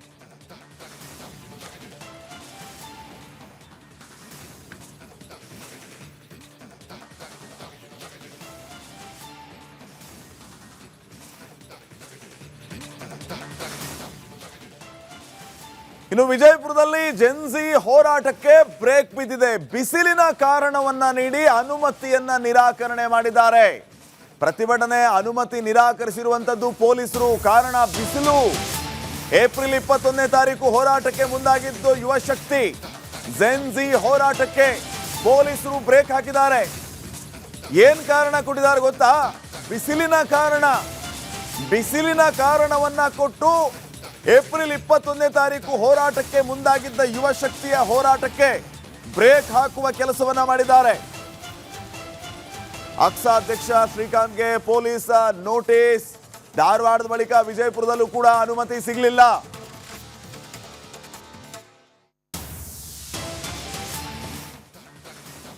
ನೋಡಿ ವೀಕ್ಷಕರೇ, ಅನಿರ್ದಿಷ್ಟಾವಧಿ ಹೋರಾಟಕ್ಕೆ ಪರವಾನಗಿ ನಿರಾಕರಿಸಿ ಶ್ರೀಕಾಂತ್ಗೆ ನೋಟಿಸ್ ರವಾನಿಸಿದ್ದಾರೆ ಪೊಲೀಸರು. ಅನುಮತಿಯನ್ನ ನಿರಾಕರಣೆ ಮಾಡಿದ್ದಾರೆ. ಇಲ್ಲಿ ಕೊಟ್ಟಿರುವಂತ ಕಾರಣಗಳ ಡಾಕ್ಯುಮೆಂಟ್ ನನ್ನ ಹತ್ರ ಇದೆ ವೀಕ್ಷಕರೇ. ಬಿಸಿಲಿನ ಕಾರಣ ಕೊಟ್ಟು ಅನುಮತಿಯನ್ನ ನಿರಾಕರಣೆ ಮಾಡ್ತಾ ಇದ್ದಾರೆ. ನಾನು ಈ ಬಿಸಿಲಿನ ಕಾರಣ ಕೊಟ್ಟಿರುವಂತವ್ರು ಕೇಳೋದು ಒಂದೇ ಪ್ರಶ್ನೆ. ಲಕ್ಷಾಂತರ ಉದ್ಯೋಗಾಕಾಂಕ್ಷಿಗಳು ಇವತ್ತು ಆ ಬಿಸಿಲು ಮಳೆಯನ್ನು ಲೆಕ್ಕಿಸದೆ ಪ್ರತಿಭಟನೆ ಮಾಡೋದಕ್ಕೆ ಮುಂದಾಗ್ತಾ ಇದ್ದಾರೆ. ಬಿಸಿಲು ಹೆಚ್ಚಾದ್ರೆ ನೆರಳಿಗೆ ಹೋಗೋಣ ಅನ್ನೋದಕ್ಕೆ ಅವ್ರಿಗೊಂದು ಸ್ವಂತ ಮನೆ ಇಲ್ಲ. ಎಷ್ಟೋ ಜನರಿಗೆ ಅಲ್ಲಿ ಮನೆ ಇಲ್ಲ. ಮಳೆಗಾಲದಲ್ಲಿ ನಮ್ಮನ್ನು ನಾವು ರಕ್ಷಣೆ ಮಾಡ್ಕೊಳ್ಳೋಣ ಅಂತಂದ್ರೆ ಮನೆ ಇಲ್ಲ. ನೀವು ಕಾರಣ ಕೊಡ್ತಾ ಇರೋದು ಬಿಸಿಲಲ್ವಾ? ಅವ್ರಿಗೆಲ್ರಿಗೂ ಒಂದೊಂದು ಮನೆ ಕಟ್ಟಿಸ್ಕೊಡಿ ನೋಡೋಣ. ಅವ್ರೆಲ್ರಿಗೂ ಒಂದೊಂದು ಮನೆ ಕಟ್ಟಿಸ್ಕೊಡಿ. ನೀವು ಬಿಸಿಲಿನ ಕಾರಣ ಕೊಟ್ಟು ಪ್ರತಿಭಟನೆಗೆ ಬ್ರೇಕ್ ಹಾಕ್ತಾ ಇದ್ದೀರಿ ಅಲ್ವಾ? ಎಲ್ಲ ಉದ್ಯೋಗಾಕಾಂಕ್ಷಿಗಳ ಕಾಳಜಿ ನಿಮ್ಮ ಮೇಲೆ ಇದ್ರೆ ಕಟ್ಟಿಸ್ಕೊಡಿಯಪ್ಪ ಅವ್ರಿಗೊಂದು ಮನೆನ. SP ಸಾಹೇಬ್ರಿಗೆ ಕಾರಣ ಕೊಡ್ತಾ ಇದ್ದಾರೆ. SP ಸಾಹೇಬ್ರೆ, ಇವರು ಕೂಡ ಎಷ್ಟೋ ಜನ ನಿಮ್ಮಂತೆ ದೊಡ್ಡ ಪೊಲೀಸ್ ಅಧಿಕಾರಿ ಆಗಬೇಕು ಅನ್ನೋ ಕನಸನ್ನ ಕಂಡಿದ್ದಾರೆ. ಅವರು SP ಆಗಬಾರ್ದಾ, ಪೊಲೀಸ್ ಆಫೀಸರ್ ಆಗಬಾರ್ದಾ? ನೀವು ಅವರ ಪ್ರತಿಭಟನೆಗೆ ಬ್ರೇಕ್ ಹಾಕ್ತೀರಿ ಅಂತಂದ್ರೆ ಅದು ಸಿಲ್ಲಿ ರೀಸನ್ ಕೊಟ್ಟು. ಏನ್ರಿ ಕತೆ ಇದು? ನಮ್ಮ ಪ್ರತಿನಿಧಿ ಸುನೀಲ್ ಈಗ ಫೋನ್ ಸಂಪರ್ಕದಲ್ಲಿ. ಸುನೀಲ್, ಏನೆಲ್ಲ ಕಾರಣಗಳನ್ನು ಕೊಟ್ಟಿದ್ದಾರೆ ಇವರು? ಖಂಡಿತವಾಗ್ಲೂ ಶ್ರೀಪಾದ್ ಪಾಟೀಲ್, ಏನು ಅಂತಂದ್ರೆ ಇದೇ ದಿನಾಂಕ 21ರಂದು ವಿಜಯಪುರ ನಗರದಲ್ಲಿ ಏನು ಅಕ್ಷಾ ಅಧ್ಯಕ್ಷ ಜಂಜಿ ಹೋರಾಟಕ್ಕೆ ಒಂದು ಮುಂದಾಗಿದ್ರು. ಏನು ಸರ್ಕಾರಿ ಖಾಲಿ ಇರುವ ಹುದ್ದೆಗಳ ಭರ್ತಿಗೆ ಆಗ್ರಹಿಸಿ ಧಾರವಾಡ ನಂತರ ವಿಜಯಪುರದಲ್ಲಿ ಒಂದು ಬೃಹತ್ ಹೋರಾಟಕ್ಕೆ ಸಜ್ಜಾಗಿದ್ರು. ಇದಕ್ಕೆ ಸಂಬಂಧಪಟ್ಟಂತೆ ಎಲ್ಲ ಸಂಬಂಧಪಟ್ಟ ಇಲಾಖೆಗಳಿಗೆ ಕೂಡ ಅನುಮತಿಯನ್ನ ಕೂಡ ಕೇಳಿರ್ತಾರೆ. ಏನು ಪೊಲೀಸ್ ಇಲಾಖೆ ನಮ್ಮ ಜೊತೆಗೆ ಈಗ ಒಂದ್ ನಿಮಿಷ Sunil Kumar, sorry for interrupt. ಒಂದೇ ನಿಮಿಷ ವಾಪಸ್ ಬರ್ತೀನಿ ನಿಮ್ಮ ಹತ್ರ. ಈಗ ನಮ್ಮ ಜೊತೆಗೆ all Karnataka state students association ಅಧ್ಯಕ್ಷರು ಶ್ರೀಕಾಂತ್ ಕುಮಾರ್ ಅವರಿದ್ದಾರೆ. ಕಾಂತ್ ಕುಮಾರ್ ಅವರು ನಮಸ್ಕಾರ. ನಮಸ್ತೆ ಸರ್. ನಮಸ್ತೆ ಸರ್. ಸರ್, ರೀಸನ್ಗಳನ್ನ ನಾನು ನೋಡ್ತಾ ಇದ್ದೆ. ಇವ್ರು ಕೊಟ್ಟಿರುವಂತ ಕಾರಣಗಳನ್ನ ನೋಡಿ ಇವ್ರಿಗೆ ಏನ್ ಹೇಳಬೇಕು ಗೊತ್ತಾಗ್ತಿಲ್ಲ. ಅಂದ್ರೆ ಇವ್ರಿಗೆ ಉದ್ದೇಶ ಏನಿದೆ? ನಾವು ಉದ್ಯೋಗ ಭರ್ತಿ ಮಾಡಲ್ಲ, ನಿಮ್ ಪ್ರತಿಭಟನೆ ಮಾಡೋದಕ್ಕೂ ಬಿಡಲ್ಲ ಅಂತನಾ? ಏನ್ ಹೇಳ್ತೀರಿ ಇವರ ಈ ರೀತಿಯ ವಿಚಿತ್ರ ಕಾರಣಗಳಿಗೆ? ಸರ್, ಇವರು ಒಂದು ಸಿಲ್ಲಿ ರೀಸನ್ ಕೊಟ್ಕೊಂಡು ಪ್ರತಿ ಹೋರಾಟನು ಸರ್ಕಾರ ಪೊಲೀಸ್ ಕಡೆ ಹತ್ತಿಕ್ಕ ಅಂತ ಕೆಲಸ ಮಾಡ್ತಿದ್ದಾರೆ ಅಂತಂದ್ರೆ ಇವರಿಗೆ ಒಳ್ಳೆ ಗವರ್ನೆನ್ಸ್ ಕೊಡ್ಬೇಕನ್ನೋ ಒಂದು ಉದ್ದೇಶನೇ ಇಲ್ಲ ಸರ್. ಕಾಂಗ್ರೆಸ್ ಸರ್ಕಾರ ಇವತ್ತು ಬ್ರಿಟಿಷ್ ಅವರು ಯಾವ ರೀತಿ ದಬ್ಬಾಳಿಕೆ ಮಾಡಿದ್ರು ಆ ರೀತಿ ಇವರು ದಬ್ಬಾಳಿಕೆ ಮಾಡ್ತಿದ್ದಾರೆ ಇವತ್ತು. ಆ ಬ್ರಿಟಿಷ್ ಅವರಾದ್ರೂ ಎಲ್ರು ಅಟ್ಲೀಸ್ಟ್ ಎಲ್ರು ನೋಡಿದ್ರೆ ಈಕ್ವಲ್ ಆಗಿ ನೋಡ್ತಿದ್ರು, ಇಲ್ಲ ಎಲ್ರು ನೋಡಿದ್ರೆ ಸ್ಲೇವ್ ತರ ನೋಡ್ತಾ ಇದ್ರು. ಇವ್ರು ಆ ರೀತಿ ಇಲ್ಲ ಸರ್. ಇವರು ಯಾರು ಶ್ರೀಮಂತರು ಇದಾರೆ, ಯಾರು ಪೊಲಿಟಿಕಲ್ ಪಾರ್ಟಿ ಇದಾರೆ, ಯಾರು ರಿಚ್ ಇದಾರೆ, ರಿಚ್ ಇರೋರಿಗೆ ಒಂಥರ ಇದೆ, ಪೂರ್ ಇರೋರಿಗೆ ಒಂಥರ ಟ್ರೀಟ್ಮೆಂಟ್ ಮಾಡ್ತಿದ್ದಾರೆ ಇವರು. ಮತ್ತೆ ಇನ್ನೊಂದು ಸ್ಟೂಡೆಂಟ್ಸ್ ಅಂತಂದ್ರೆ ಇವರು ತುಂಬಾ ನೆಗ್ಲೆಕ್ಟ್ ಮಾಡ್ತಿದ್ದಾರೆ. ಇವ್ರದ್ದು ನಿಜ ಹೇಳ್ತೀನಿ ಸರ್, ಇವ್ರು ಏನ್ ಇಷ್ಟು ದಿನ ವಿದ್ಯಾರ್ಥಿಗಳ ಪರವಾಗಿ ಇಷ್ಟು ವಿರೋಧವಾಗಿ ನಡ್ಕೊಂಡಿದ್ದಾರೆ. ಎಲ್ಲಾ ಸ್ಟೂಡೆಂಟ್ಸು ಇವರಿಗೆ ಕಾಂಗ್ರೆಸ್ ಪಾರ್ಟಿಲಿ ಇರೋಂತವ್ರಿಗೆ ಪ್ರತಿಯೊಬ್ಬರಿಗೂ ಬುದ್ಧಿ ಕಲಿಸ್ತೀವಿ ಸರ್, ಯಾವ್ದೇ ಕಾರಣಕ್ಕೂ ಬಿಡಲ್ಲ. ಯಾಕೆಂದ್ರೆ ಪ್ರತಿ ಹೋರಾಟಕ್ಕೂ ಹತ್ತಿಕ್ಕಂತ ಕೆಲಸನೇ ಮಾಡ್ತಿದ್ದಾರೆ. ಸಿಲ್ಲಿ ರೀಸನ್ ಸರ್, ಕೋರ್ಟ್ ಚೀಮಾರಿ ಹೋಗಿದ್ದಿದೆ ಇವ್ರಿಗೆ. ಮೊನ್ನೆ ಹೋರಾಟದಲ್ಲಿ 38 ಕೇಸ್ ಹಾಕಿದ್ದಾರೆ ನನ್ನ ಮೇಲೆ. ಧಾರವಾಡದಲ್ಲಿ ಹೋರಾಟ ಮಾಡಿದ್ದು ಹೋರಾಟದಲ್ಲಿ ಇವರು ಬಿಜೆಪಿ ಮತ್ತೆ ಬೇರೆ ಬೇರೆ ಪಾರ್ಟಿಯಿಂದ ಹೋಗಿ ಪರ್ಮಿಷನ್ಸ್ ಕೇಳಿದ್ರೆ ಈಜೆ ಒಂದೇ ದಿನದಲ್ಲಿ ಪರ್ಮಿಷನ್ಸ್ ಕೊಡ್ತಾರೆ ಇವರಿಗೆ. ಒಂದು ಸ್ಟೂಡೆಂಟ್ ಯೂನಿಯನ್ ಇಂದ ನಾವು 1 ವಾರ 10 ದಿನ ಮುಂಚೆನೆ ಇದು ಪೊಲೀಸ್ ಪರ್ಮಿಷನ್ಸ್ ಕೊಡಿ ಅಂತಂದ್ರೆ ಈ ತರ ಸಿಲ್ಲಿ ರೀಸನ್ ಕೊಟ್ಬಿಟ್ಟು ಒಂದು ಪೊಲೀಸ್ ಪರ್ಮಿಷನ್ ನ ನಿರಾಕರಿಸ್ತಾರೆ. ಇದು ಎಷ್ಟು ಮಟ್ಟಕ್ಕೆ ಸರಿ ಸರ್? ಇದು ಅಲ್ಲ, ಪ್ರಜಾಪ್ರಭುತ್ವದಲ್ಲಿ ಪ್ರತಿಭಟನೆ ಮಾಡಬೇಕು, ಪ್ರತಿಭಟನೆ ಮಾಡೋದನ್ನ ಸ್ವಾಗತಿಸಬೇಕು, ಪ್ರೋತ್ಸಾಹಿಸಬೇಕು. ಆದ್ರೆ ನನ್ನ ಪ್ರಶ್ನೆ ಇಲ್ಲಿ ನೋಡಿ, ಎರಡು ಕಾರಣಗಳನ್ನ ನಾನು ಆಗ್ಲೇ ಹೇಳ್ತಾ ಇದ್ದೆ, ನಮ್ಮ ವೀಕ್ಷಕರ ಗಮನಕ್ಕೂ ತರ್ತಾ ಇದ್ದೆ ಕಾಂತಕುಮಾರ್. ಏಪ್ರಿಲ್ ಮಾಹೆಯಲ್ಲಿ ರಾಜ್ಯದಾದ್ಯಂತ, ಅದರಲ್ಲೂ ವಿಶೇಷವಾಗಿ ಉತ್ತರ ಕರ್ನಾಟಕದ ವಿಜಯಪುರ ಜಿಲ್ಲೆಯಲ್ಲಿ ತೀವ್ರ ಬಿಸಿಲಿನ ಅಲೆ ಇದ್ದು ಬಹುತೇಕ ಸರ್ಕಾರಿ, ಒಂದ್ ನಿಮಿಷ ಕೇಳಿಸ್ಕೊಳ್ಳಿ, ಈಗ ಈ ಬಿಸಿಲಿನಿಂದ ಪ್ರತಿಭಟನೆ ಮಾಡೋರಿಗೆ ಜೀವಹಾನಿಯೂ ಆಗುವ ಸಾಧ್ಯತೆ ಇದೆ. ಅಷ್ಟು ಕಾಳಜಿ ಇದ್ರೆ ನೀವು ನೆರಳು ಮಾಡಿಕೊಡಿ ಅವ್ರಿಗೆ ಅಂತ ನಾವು ಕೇಳ್ತೀವಪ್ಪ. ಸರ್ ಇವರಿಗೆ ಮಿನಿಮಮ್ ಕಾಮನ್ ಸೆನ್ಸ್ ಇಲ್ಲ ಅಂತ ಅನ್ಕೊಂತೀನಿ ಸರ್. ಇವಾಗ ವಿಜಯಪುರದಲ್ಲಿ ಮಳೆ ಬರ್ತಾ ಇದೆ, ಬಿಸಿಲಿದೆ ಅಂತಂದ್ರೆ ಹಾಕಿದ್ರೆ ಅದು ಏನ್ ಹೇಳೋದು ಸರ್ ಇವರಿಗೆ? ಮಳೆ ಬರ್ತಾ ಇದೆ ಸರ್, ಇವಾಗ ಲೈವ್ ನಾನು ನೋಡ್ತಾ ಇದೀನಲ್ಲ, ಈಗ ಮಳೆ ಬರ್ತಾ ಇದೆ ಇವತ್ತು ನೋಡಿ. ಅವ್ರಿಗೆ ಬಿಸಿಲು ಬರ್ತಾ ಇರ್ಬೇಕು, ಅವರಿಗೆ ಬಿಸಿಲಿದೆ ಅಂದ್ರೆ ಇವರಿಗೆ ನಾವು ಸರ್ ಬಿಸಿಲಲ್ಲಿ ಇರ್ತೀವೋ, ನೆಳ್ಳಲ್ಲಿ ಇರ್ತೀವೋ, ಮಳೆಯಲ್ಲಿ ಇರ್ತೀವೋ, ನಾವು ಹೋರಾಟ ಮಾಡ್ಬೇಕಾದ್ರೆ ಊಟ ಮಾಡ್ತೀವೋ, ನಿದ್ದೆ ಮಾಡ್ತೀವೋ, ಅದನ್ನ ಯಾಕೆ ಇರುತ್ತೆ ಸರ್ ಇವ್ರಿಗೆ ಕೇಳೋದಕ್ಕೆ? ನಮ್ಮ ಬೇಡಿಕೆ ಏನು, ಈ ಕೂಡಲೇ ನೇಮಕಾತಿ ಪ್ರಕ್ರಿಯೆ ಪ್ರಾರಂಭ ಮಾಡ್ಬೇಕು. ಇವರು ಟೈಮ್ ಟು ಟೈಮ್ ರೆಕ್ರೂಟ್ಮೆಂಟ್ ಮಾಡಿದ್ರೆ ಹೋರಾಟ ಯಾಕೆ ಮಾಡ್ತಿದ್ರು ಸರ್ ಇವತ್ತು? ದಯಾಮರಣ ಕೇಳ್ತಿದ್ದಾರೆ. ಇವತ್ತು ಸಾಯ್ತೀನಿ ದಯಾಮರಣ ಕೊಡಿ ಅಂತ ಜಿಲ್ಲಾಧಿಕಾರಿಗಳಿಗೆ ಲೆಟರ್ ಬರ್ದಿದ್ದಾರೆ. ಅಂತದ್ರಲ್ಲಿ ಹೋರಾಟಕ್ಕೆ ನೀವು ಬಿಸಿಲಿದೆ ಮಳೆ ಇದೆ ಅಂತ ಅಂದ್ಬಿಟ್ಟು ಸಿಲ್ಲಿ ರೀಸನ್ ಹೇಳಿದ್ರೆ ಇದು ಎಷ್ಟು ಮಟ್ಟಿಗೆ ಒಪ್ಕೊಳಕಾಗುತ್ತೆ ಸರ್? ಕಾಂತಕುಮಾರ್, ಇನ್ನೊಂದು ರೀಸನ್ ಏನ್ ಹೇಳಿದ್ದಾರೆ ಅಂತಂದ್ರೆ, ಈ ಹೋರಾಟದಲ್ಲಿ ಮಹಿಳಾ ಆಕಾಂಕ್ಷಿಗಳು ಕೂಡ ಭಾಗವಹಿಸಬಹುದು, ಅವ್ರಿಗೂ ಕೂಡ ಯಾವುದೇ ಶೌಚಾಲಯದ ವ್ಯವಸ್ಥೆ ಇರೋದಿಲ್ಲ, ಆದ್ದರಿಂದ ಸುರಕ್ಷತೆಯ ದೃಷ್ಟಿಯಿಂದ ಇದು ಸೂಕ್ತ ಅಲ್ಲ. ಸರ್ ಈ ವ್ಯವಸ್ಥೆ ಮಾಡ್ಬೇಕಾಗಿರೋರು ಯಾರು ಸರ್? ಪ್ರತಿಭಟನೆ ಮಾಡೋ ಜಾಗದಲ್ಲಿ ಇವರು ಶೌಚಾಲಯ ಕೇಳ್ತಾರಲ್ಲ, ಫಸ್ಟ್ ಇವರು ಪೊಲೀಸ್ ಸ್ಟೇಷನ್ ಅಲ್ಲಿ ಒಂದು ಶೌಚಾಲಯ ಇಲ್ಲ, ಕುಡಿಯೋ ನೀರಿನ ವ್ಯವಸ್ಥೆ ಇಲ್ಲ, ಒಂದು ಸ್ಕೂಲು ಕಾಲೇಜಲ್ಲಿ ಇರ್ಬೋದು, ಒಂದು ಹಾಸ್ಟೆಲ್ ಅಲ್ಲಿ ಇರ್ಬೋದು, ಇವ್ರು ಇರೋಂತ ಒಂದು ಹಾಸ್ಪಿಟಲ್ ಅಲ್ಲಿ ಒಂದು ಶೌಚಾಲಯ ಇಲ್ಲ, ಕುಡಿಯೋ ನೀರಿನ ವ್ಯವಸ್ಥೆ ಇಲ್ಲ. ಇವತ್ತು ಪ್ರತಿಭಟನೆ ಮಾಡೋರಿಗೆ ಇವತ್ತು ಶೌಚಾಲಯ ಇಷ್ಟು ಕಾಳಜಿ ತೋರ್ಸೋರು ಇವತ್ತು ಎಷ್ಟೋ ಜನ ನಾರ್ತ್ ಕರ್ನಾಟಕದಲ್ಲಿ ಎಷ್ಟು ಬಡವ್ರ ಮನೆಯಲ್ಲಿ ಇವತ್ತು ಒಂದು ಶೌಚಾಲಯ ಇಲ್ಲ ಸರ್ ಮನೇಲಿ. ರೋಡ್ ಸೈಡ್ ಅಲ್ಲಿ ಹೊಲದಲ್ಲಿ ಹೋಗಿ ಕೂತ್ಕೊಂಡು ಶೌಚಾಲಯ ಮಾಡ್ಕೊಂಡ್ ಬರ್ತಾರೆ. ಇವರು ಪ್ರತಿಭಟನೆ ಮಾಡೋರಿಗೆ ನೀವು ಶೌಚಾಲಯ ಬೇಕು ಅಂದ್ರೆ ಅಷ್ಟು ಕಾಳಜಿ ಇತ್ತಂತಂದ್ರೆ ಶೌಚಾಲಯ ನೀವು ಇದ್ ಮಾಡಿ ತಗೊಂಬಂದಿ ನಾವು ಸರ್ ನಾವು ಮಾಡ್ಕೊಂತೀವಿ ಅದನ್ನ. ಶೌಚಾಲಯ ಹೆಣ್ಮಕ್ಳಿಗೆ ಸೇಫ್ಟಿ ಸೆಕ್ಯೂರಿಟಿಗೆ ನಾವು ತಗೊಂತೀವಿ, ಅದು ರೆಂಟಲ್ಲಿ ರೆಡಿಮೇಡ್ ಇರುತ್ತೆ ಸರ್, ಅದ್ರಲ್ಲಿ ಏನ್ ಪ್ರಾಬ್ಲಮ್ ಇಲ್ಲ. ಇವರಿಗೆ ಸಿಲ್ಲಿ ಕ್ವಶನ್ಸ್, ನಾವು ಶೌಚಾಲಯ ತಗೊಂಬರೋದು, ಮತ್ತೆ ಇವರಿಗೆ ಟೆಂಟ್ ಹಾಕೊಳೋದು, ಮತ್ತೆ ಇವರಿಗೆ ಲ್ಯಾಂಡ್ ಅದು ಏನೋ ಅದು ಪರ್ಮಿಷನ್ಸ್ ಇದೆ, ದರ್ಬಾರ್ ಗ್ರೌಂಡ್ ಅದೇನ್ ಗೌರ್ಮೆಂಟ್ ಲ್ಯಾಂಡ್ ಇದೆಯಾ, ಇವ್ರಿಗೆ ಪರ್ಮಿಷನ್ಸ್ ಕೇಳ್ಬೇಕಂತ? ಪ್ರೈವೇಟ್ ಲ್ಯಾಂಡ್ ಇದೆ, ಅದ್ರ ಪರ್ಮಿಷನ್ಸ್ ನಾವು ತಗೊಂತೀವಿ ಸರ್. ಇವ್ರಿಗೆ ಏನಾಗಬೇಕೈತೆ, ಇವ್ರೇನ್ ರೆಂಟ್ ಇದು ಟೆಂಟ್ ಗೆ ದುಡ್ಡು ಕೊಡ್ತಾರ, ಇಲ್ಲಾಂದ್ರೆ ಅಲ್ಲಿ ಏನಾದ್ರು ಲ್ಯಾಂಡ್ ಏನಾದ್ರು ನಾವು ಪೇ ಮಾಡ್ತೀವಲ್ಲ ರೆಂಟ್, ಅದಕ್ಕೇನಾದ್ರು ಇವ್ರು ದುಡ್ಡು ಕೊಡ್ತಾರ, ಇಲ್ಲಾಂದ್ರೆ ಅಲ್ಲಿ ಶೌಚಾಲಯದ ಏನಾದ್ರು ನಾವು ಅರೇಂಜ್ಮೆಂಟ್ ಮಾಡಿರ್ತೀವಲ್ಲ ಅದಕ್ಕೆ ದುಡ್ಡು ಕೊಡ್ತಾರ, ಇಲ್ಲ ಊಟದ ವ್ಯವಸ್ಥೆಗೆ ಏನಾದ್ರು ದುಡ್ಡು ಕೊಡ್ತಾರ? ಇವರು ಏನ್ ಮಾಡ್ತಾರೆ ಸರ್? ಇವರು ಒಂದು ಸೇಫ್ಟಿ ಒಂದು ಸೆಕ್ಯೂರಿಟಿ ಕೊಡಕ್ಕಾಗಲ್ಲ ಅಂತಂದ್ರೆ ಇವ್ರು ಸರ್ಕಾರ ಹೇಳ್ದಂಗೆ ಕೇಳ್ಕೊಂಡಿದಾರ ಅಂತಂದ್ರೆ ಇವ್ರು ಸರ್ಕಾರದ ಕೆಳಗಡೆ ಏನು ಸ್ಲೇವ್ ತರ ಕೆಲಸ ಮಾಡ್ತಾ ಇದಾರ? ಇಲ್ಲ ಇವರಿಗೆ ಯಾರ ದುಡ್ಡು, ಸರ್ಕಾರದಲ್ಲಿ ಇರೋಂತ ದುಡ್ಡು ನಾವು ಪೇ ಮಾಡ್ತಿರೋ ಟ್ಯಾಕ್ಸ್ ಮರಿಯಿಂದ ಇವ್ರಿಗೆ ಸ್ಯಾಲರಿ ಕೊಡ್ತಾ ಇರೋಂಥದ್ದು? ಇವತ್ತು ಸರ್ಕಾರ ಒಂದ್ ಟೈಮ್ ಅಲ್ಲಿ ರೆಕ್ರೂಟ್ಮೆಂಟ್ ಮಾಡಿ.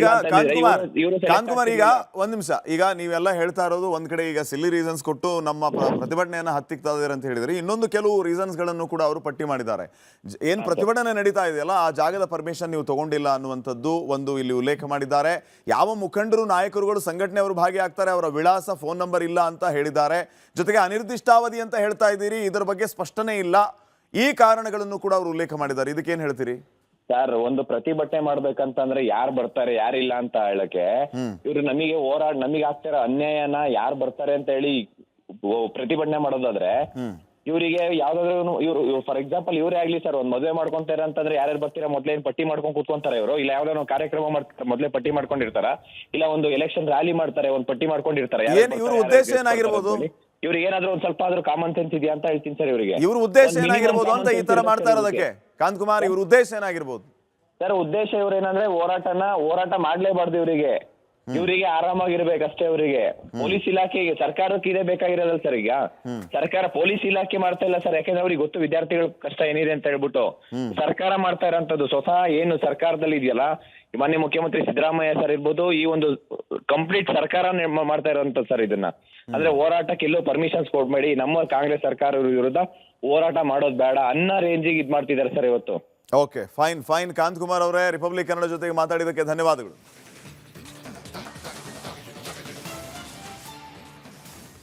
ರಾಜ್ಯದಲ್ಲಿ ಬಿಸಿಲಿನ ಅಬ್ಬರ ಜೋರಾಗಿದೆ. ರವಿ ನೆತ್ತಿಯನ್ನ ಸುಡುತ್ತಿದ್ದಾನೆ. ಮಧ್ಯಾಹ್ನದ ವೇಳೆಗೆ ಹೊರಗೆ ಹೋಗೋದಕ್ಕೆ ಭಯ ಪಡುವಂತ ಪರಿಸ್ಥಿತಿ ನಿರ್ಮಾಣ ಆಗಿದೆ. ಈ ನಡುವೆ ಹವಾಮಾನ ಇಲಾಖೆ ಗುಡ್ ನ್ಯೂಸ್ ನೀಡಿದೆ. ಅದು ಏನು ಅಂತೀರಾ? ಈ ಸ್ಟೋರಿ ನೋಡಿ.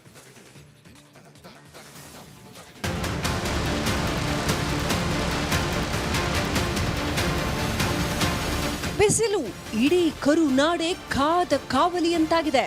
ಸೂರ್ಯನ ಪ್ರತಾಪ ಅಂದ್ರೆ ಸುಮ್ಮನೆ ಅಲ್ಲ, ಅದು ಮೈ ಸುಡುವ ಕೆಂಡದಂತಾಗಿದೆ. ಭೂಮಿ ರಣ ರಣ ಅಂತ ಕುದೀತಾ ಇದೆ. ಮನೆಯಿಂದ ಹೊರಗೆ ಕಾಲಿಡೋದಕ್ಕೂ ಕೂಡ 3-4 ಬಾರಿ ಯೋಚನೆ ಮಾಡಬೇಕು ಹಂಗಾಗಿದೆ.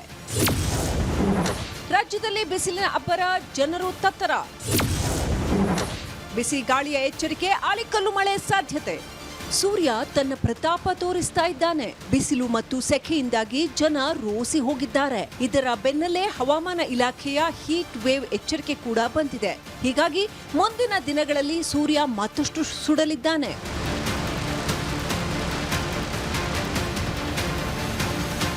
ಕರ್ನಾಟಕದ ಕರಾವಳಿ ಜಿಲ್ಲೆಗಳಿಗೆ ಬಿಸಿಗಾಳಿ ಬೀಸಲಿದೆ. ಮಧ್ಯಾಹ್ನ ಬಿಸಿಲ ಧಗೆ, ರಾತ್ರಿ ಸೆಕೆಯ ಉರಿ ಮತ್ತಷ್ಟು ಹೆಚ್ಚಾಗಲಿದೆ. ರಾಜ್ಯದ ಹಲವೆಡೆ ಗುಡುಗು ಹಾಗೂ ಆಲಿಕಲ್ಲು ಸಹಿತ ಮಳೆಯಾಗುವ ಸಾಧ್ಯತೆ ಇದೆ ಅಂತ ಹವಾಮಾನ ಇಲಾಖೆ ಮುನ್ಸೂಚನೆ ನೀಡಿದೆ.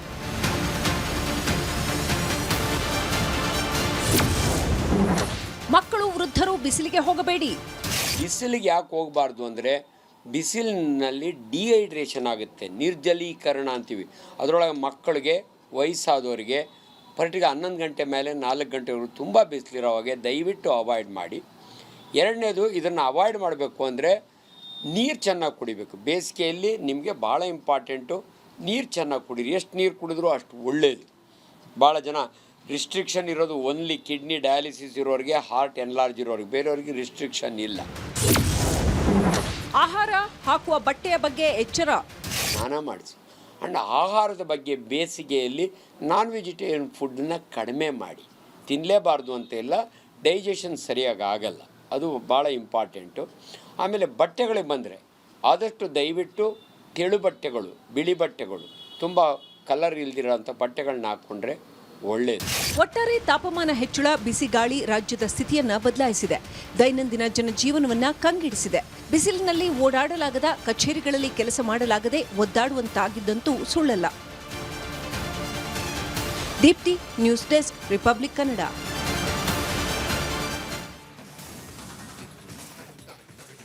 ಇದಾಗಿತ್ತು ಇವತ್ತಿನ ನಿಮ್ಮ ಧ್ವನಿ ಪ್ರೈಮ್ ನ್ಯೂಸ್. ನೋಡ್ತಾ ಇರಿ ರಿಪಬ್ಲಿಕ್ ಕನ್ನಡ, ಇದು ನಿಮ್ಮ ಧ್ವನಿ. ನಮಸ್ಕಾರ.